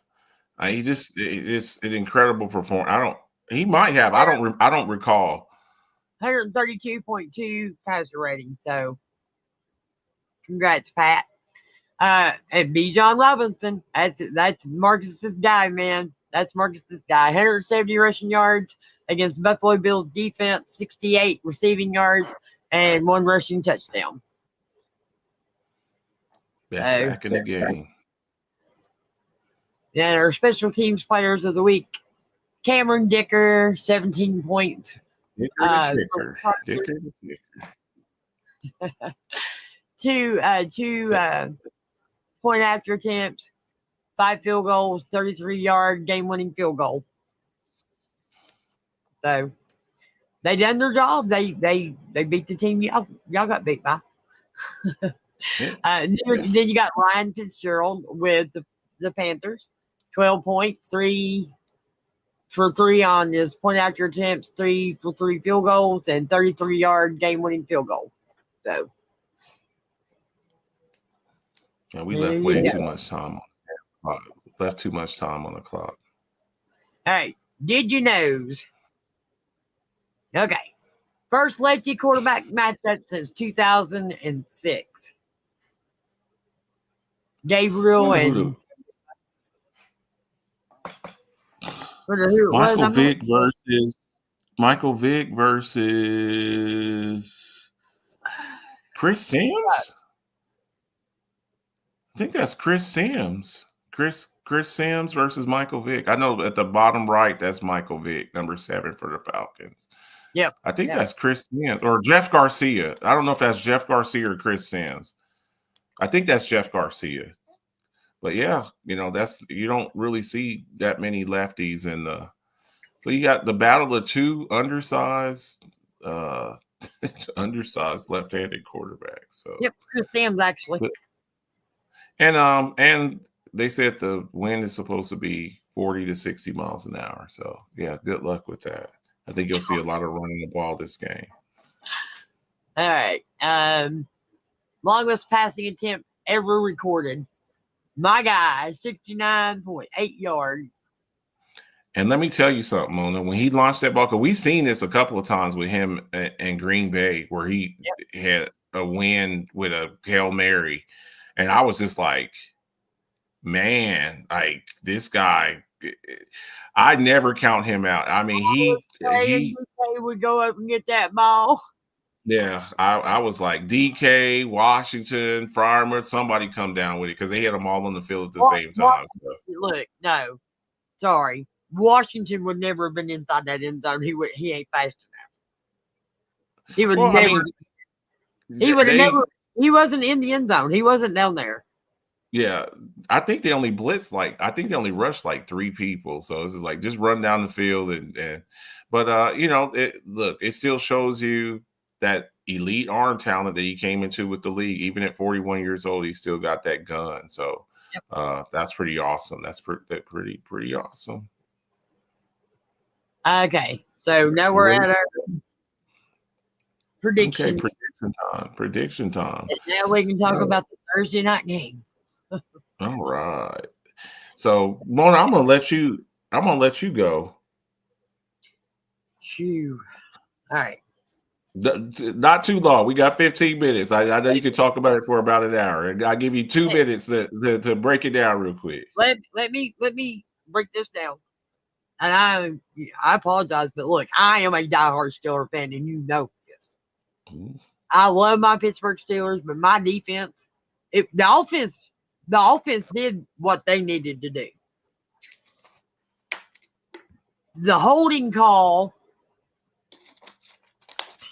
gave Cincinnati that three points to go ahead of us.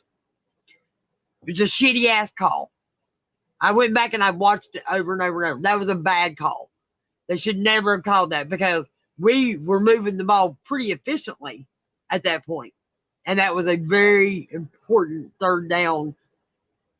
And they called that hold call against us. And that was some bullshit. But sour grapes and all to the side. We didn't deserve to win that game. That defense allowed 150 yards rushing. Why do you have Ramsey out there by himself with Jamar Chase? Yeah, that's I don't understand that. Yeah, that's a mismatch. That's a mismatch. It shows me Pittsburgh still has a problem stopping the run. So, what was my score? And now the pass, because he had 161 and Higgins had like 6 catches for 96 and a touchdown. So, I mean, it was just like the floodgates just came open. It was a close competitive game. It just, you know, you can't spend that much money on defense and your defense not coming. We spent all this money to have the best defense in the league, and there was a failure there. So still in first place in the division. But you see some things there that need to be tightened up. There's some things that need to be corrected fast. Terrell Austin, the defensive coordinator, I don't think he had a very good I don't think he called a very good game plan for that game. So they'll see each other again. Y'all in the same division, so you will see each other again. So congratulations to the Bengals. Congratulations to them. You know, it's like you tip your hat, you know, we'll see you again because we are in the same division. We'll see you again and we'll run it back. we'll run it back. And some of the things that we hopefully, you know, the next time you see them after the trade deadline, maybe there are some moves made there. And screw you, Cleveland Browns, for sending Joe Flacco to the Bengals. Yeah. That's my final thoughts. Who does that shit? Who does that shit? That's Mike Tomlin even said something about it. Regardless, regardless. Yeah. They did that to screw Pittsburgh because they hate us. Mike Tomlin even addressed it too. He goes, "What the hell are they doing over there?" Which and I totally agree with him. So, congratulations to the Bengals, and Good so win. we both picked the Steelers. So I hate Starting out the week. with a loss. I hate that. That drives me crazy. But it is what it is. We got another overseas game. So I got my paper here. I gotta get my ink pen. I thought I had one sitting here. LA Rams, and I guess technically the Jaguars always overseas. They're the home team. I guess that's just like their home. I think Shad Khan is from London. I think he's from London. So the Jags always end up being the home team when they go overseas to London. So LA Rams, no Puka versus the Jacksonville Jaguars. Mona? Week 7, right? Week 7. We both picked Steelers. I don't remember the scores, but I know mine. 24-18, 28-10 for me.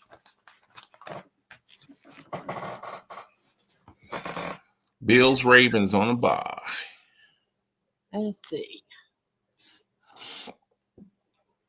No Puka. No Puka.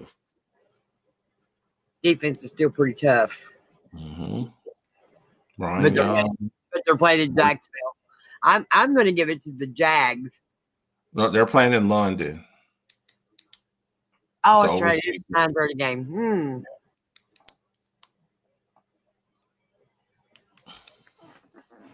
I'm taking the Rams.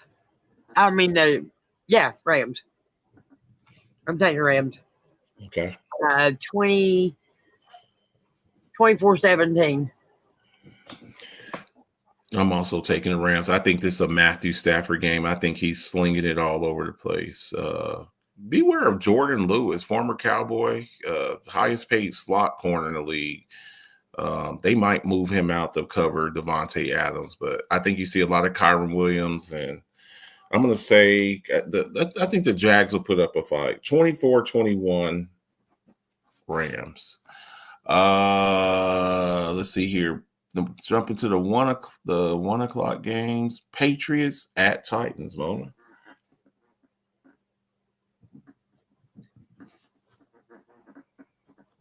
Where the hell you see that at?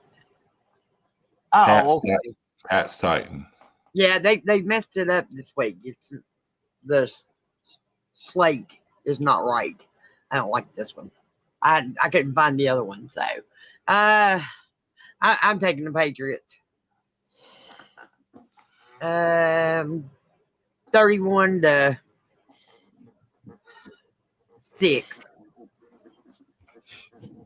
I'm also taking the Pats. 28-7.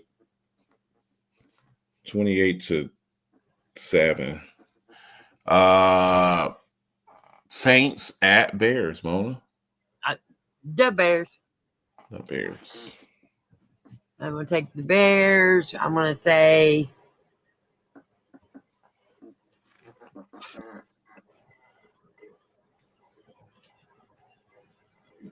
31-10.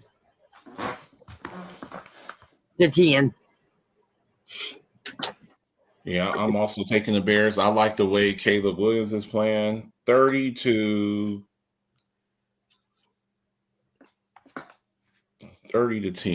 I'll get 30-10. Dolphins at Brownies.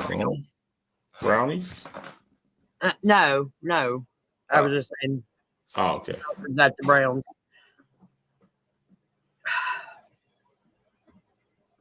I'm going with the Dolphins. Oh, wow. This may be the last time I take the Dolphins because they let the Brownies beat them. I'm just never going to pick them again. That's it, huh? That's a wrap for them. 28-24.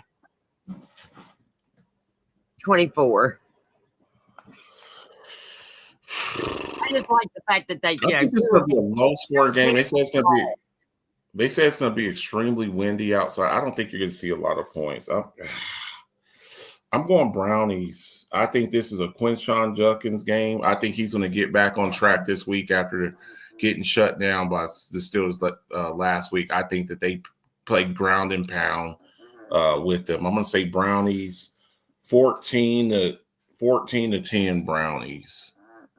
Let me see here. Panthers at Jets. I'm taking the Panthers.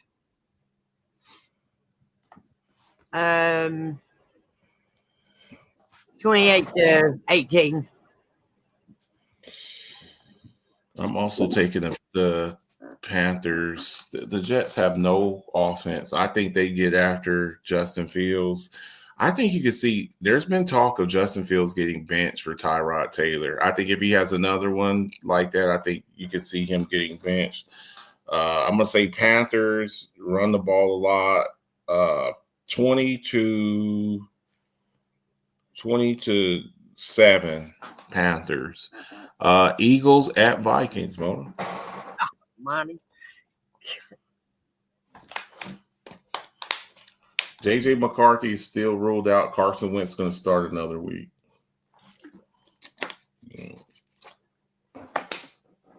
I'm going to take the Eagles. Can't see him losing 3 in a row, huh?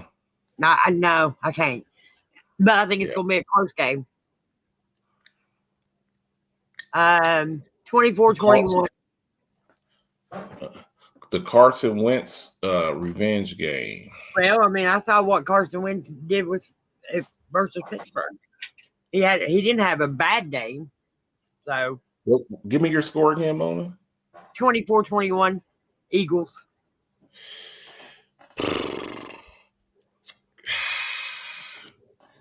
I'm going Vikings. I think Justin Jefferson cooks that Eagles secondary. If they don't have Quinyon Mitchell out there, Justin Jefferson he's going to have a Jamar Chase type. Oh, right. Mitchell's out. Yeah, I'm going Vikings here. I'm going to say 24-21 Vikings. 21 Vikings. We got the same score, but you switching? No. Not for now. Okay. Yeah. I know you'll come on a Sunday morning and be like, hey, I don't like the way this looks. I got a bad feeling. I woke up and my ears were itching. I might do that with the Browns and Dolphins game. Okay. I know you will. You've done it a couple of times on Sunday morning. Sticking with the 1:00 games. Raiders, Chiefs, AFC West. Chiefs. Rashee Rice back. I don't even know this. I don't even know if it's the Chiefs. Oh, and Dwayne's taking the Vikings too. He said the Vikings too. Okay. I'm taking the Chiefs.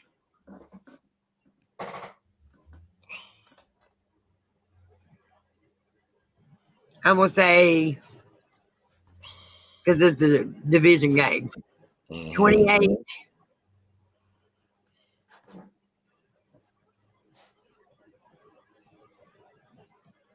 (28-14). I'm also taking Chiefs. I do think you'll see a lot of Ashton Jeanty this game. They want to try to get this guy involved in the game. He's really their only hope. Really, no Brock Bowers. But I just think the Chiefs explode. I'm going to say 31-14 Chiefs. I think they really put it on them. Look, 2 of the better defenses in the league, pass rushing defenses, Giants at Broncos, Mona. Look, Greenlaw is playing. That's going to be a nasty-ass defense. I think Jackson Dart is. He's in for it, huh? He's going to be running. I think he's going to be running for his life, and he missing Neighbors is not going to help him. Now, if he had Neighbors in this game, I would even say it was closer, but look, Bo Nix has to watch out for Ed John's defense, though. Mm-hmm. Not that I think that, the interception, not that as much as just I think they're going to get after him, the quarterback. I think they're going to run. I think they're going to try to run the ball, but the Broncos, they're going to have to try to stop Scatterboo. They know that their thing is. I think you're going to see Scatterboo get about 22 to 25 carries in this game. I think that we know who the head coach is, and he knows who's helping win those games, and it's Scatterboo. Mm-hmm. Scatterboo is killing people. Mm-hmm. He's going to have that defense ready to stop Scatterboo. Mm-hmm. They're going to make Jackson Dart beat him in the air. Yeah. And I just don't know if they can beat him in the air without Neighbors. Yeah. So I'm taking Broncos. I'm going to say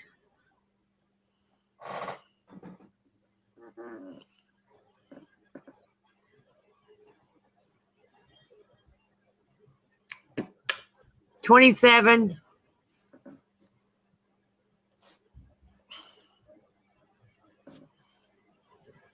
to 10. 27-10. I'm also going Broncos. I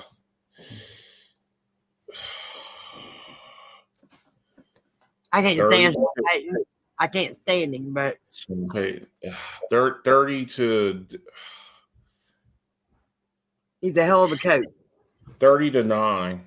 30 to 9. 3 field. I don't know if they score a touchdown on that defense. I think maybe they get close and kick 3 field goals.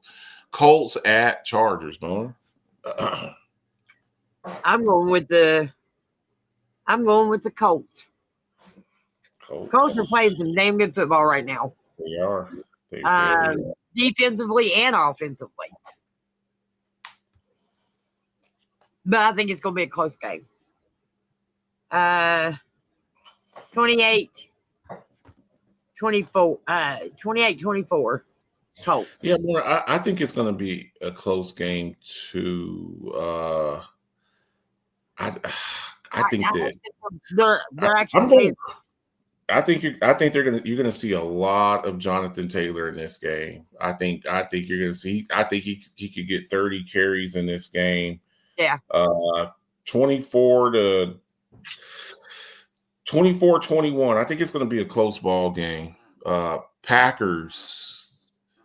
I'm taking the Colts 24-21. Packers at Cards. I'm taking the Packers. Cards are hurting. They're really hurting. They're running back. They lost Connor. They lost Benson. The coach is smacking around the other backup running back, smacking him around. 31-24 Packers. I don't even know. I know. 31-14. I'll say 14. I don't even know if they scored 14. 30-12 Packers for me. NFC East battle, Washington Commanders at Cowboys. Right. Is Scary Terry back? Nope. Oh boy. I hate your defense so bad. They're really. I think this is a shootout. I think this could be a shootout here, just back and forth. Because I don't think they can stop Pickens and CD either. I'm taking Cowboys. I took you last week too, by God, and y'all lost to the Panthers. Yeah. And I think it's going to be high scoring on your end. I don't. They can't stop running quarterbacks either. I think Jaden Daniels scrambles for probably about 50 or 60 yards. It may be a couple touchdowns. Our linebackers suck. Kenneth Murray, he sucks. He's terrible. 34.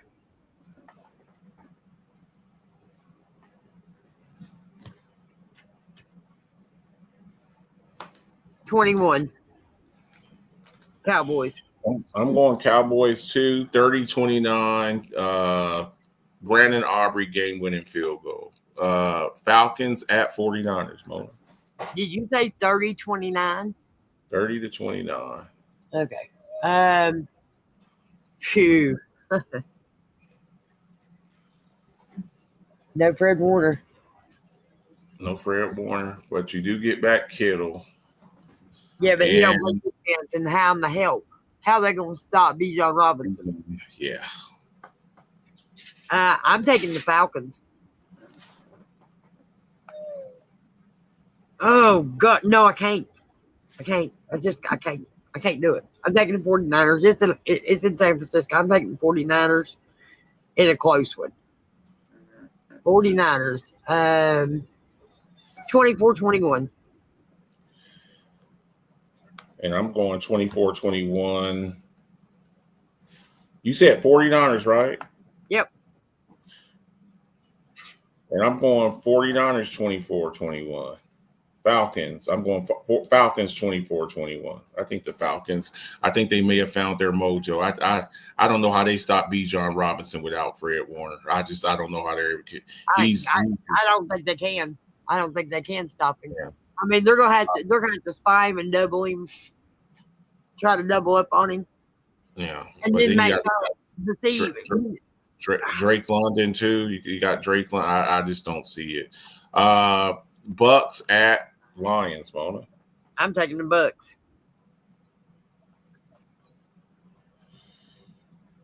This is going to be a hell of a game right here. To me, this is the game of the week. It's a 50-50 game right here. I'm going to say Bucks 28. 28-26. Bucks. I'm going Lions in a close game. 30-28 Lions. I don't think that they can stop all of those weapons. Now, Noah Buka, but you do get Mike Evans back. But Sun God, Gibbs, Montgomery, I don't see them losing. I'm taking Lions too. I'm taking Lions. I ain't trying to talk you out of it. I'm just like, I can't say. I don't make your pick according to you, but I'm like you. I don't know how. And I know they're getting Mike back, but is he going to be 100%? Yeah, and he ain't a Buka. He still ain't a Buka. Yeah. I'm taking Lions. Give me your score for Lions. 28-26. 28-26. I'm going Lions 30-28. Yeah, I got it. I wrote it down. Let me see here. And Texans at Seahawks. I'm taking Seattle.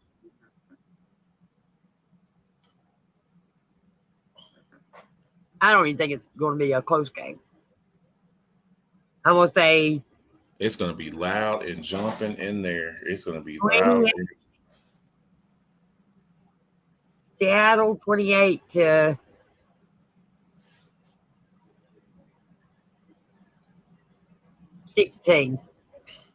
I'm also taking Seattle there, and I don't trust the Texas run game. Nick Chubb's a shell of himself. All you really got is Nico Collins. I just think Charbonnet and Kenneth Walker III and Jackson and JSN Jackson Smith and Jigba, I think they're too much for them. 30-20. And I don't know if the Texans will score that much there. So that is all of the games there. Hopefully we do better this week than on Thursday. I hate losing on Thursday. My Alpha Chicks, we had a battle of the Alphabet's Football Show Pick'ems League. Yeah. Here's the top 10. Eddie V. Hill, 63-30. Gary Dodds, defending champ, 61-29. Gary Tollett. Gary missed the Thursday night game, Steeler game. He forgot. Again, he's killing himself with that. Yeah. Yeah. Gary Tollett, 60-32. Autumn Amber, 60-31. Brent Davis, 59-33. My lovely Colts, 58-35. Michelle Romero, 58-34. Dwayne Woodley, he be going against the grain, and that's how he's caught up. He's going against the grain. He actually picked the Bengals last night. So I know, I mean, I've seen that. he goes against the grain.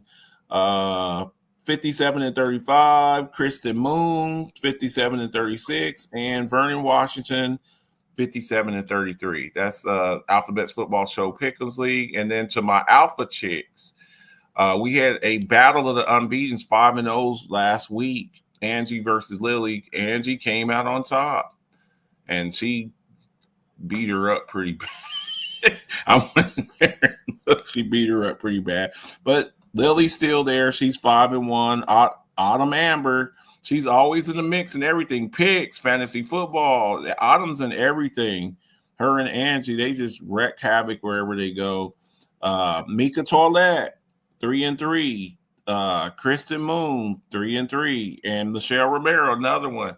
Always in it, always somewhere around causing trouble. Michelle Romero, 3-3. So those are the three ladies that would go to the playoffs for the Nike jersey. So good luck to everybody. Congratulations to Angie for, she's on top, undefeated. So that's everything. We gone a little bit over, but that's okay because we can do that. Mona, last words before we get ready to get out of here. I gotta go piss so bad, like my bladder's about to explode.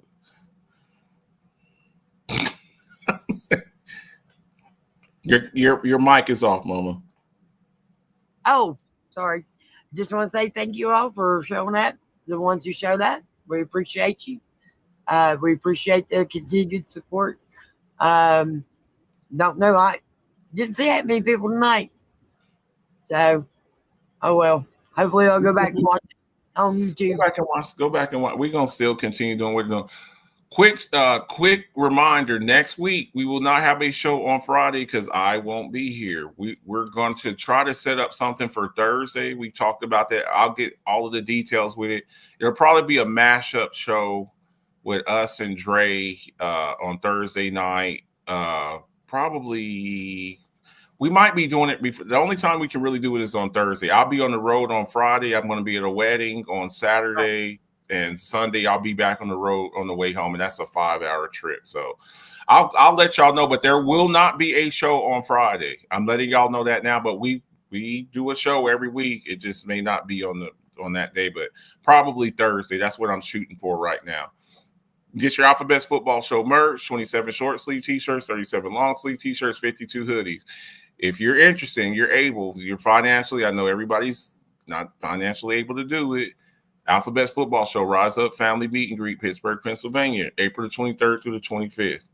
I'll be there. Mona will be there. Dre will be there. And a few other people. We would love to see you there. I'm going to go have fun. We're going to go have fun. And then y'all might not see me for a minute because then I'm going to disappear because that's what I do. But get y'all a room. Me and Mona already got our room. Get your room because you ain't staying with me. You might stay with Mona. You ain't staying with me. You can't stay with me.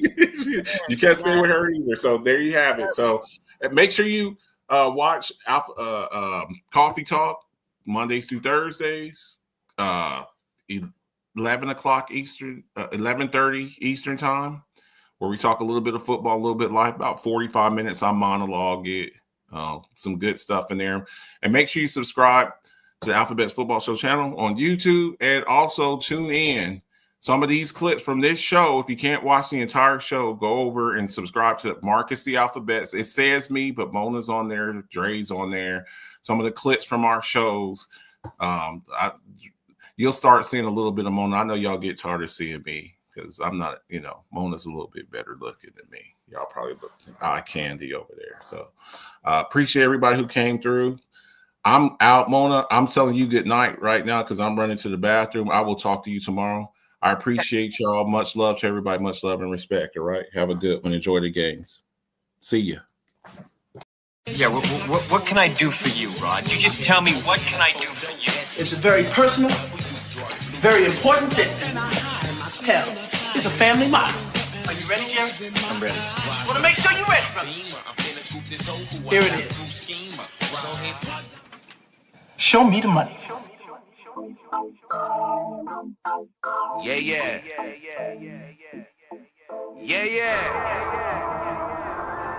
I've been on the come up, running to the ones go. Boy, I got that one up, hustle when the funds low. Sundown to sun up, all I want is the cash. Now homie, run me the stash, put the ones in the bag. Now count up, count up, count up, count up.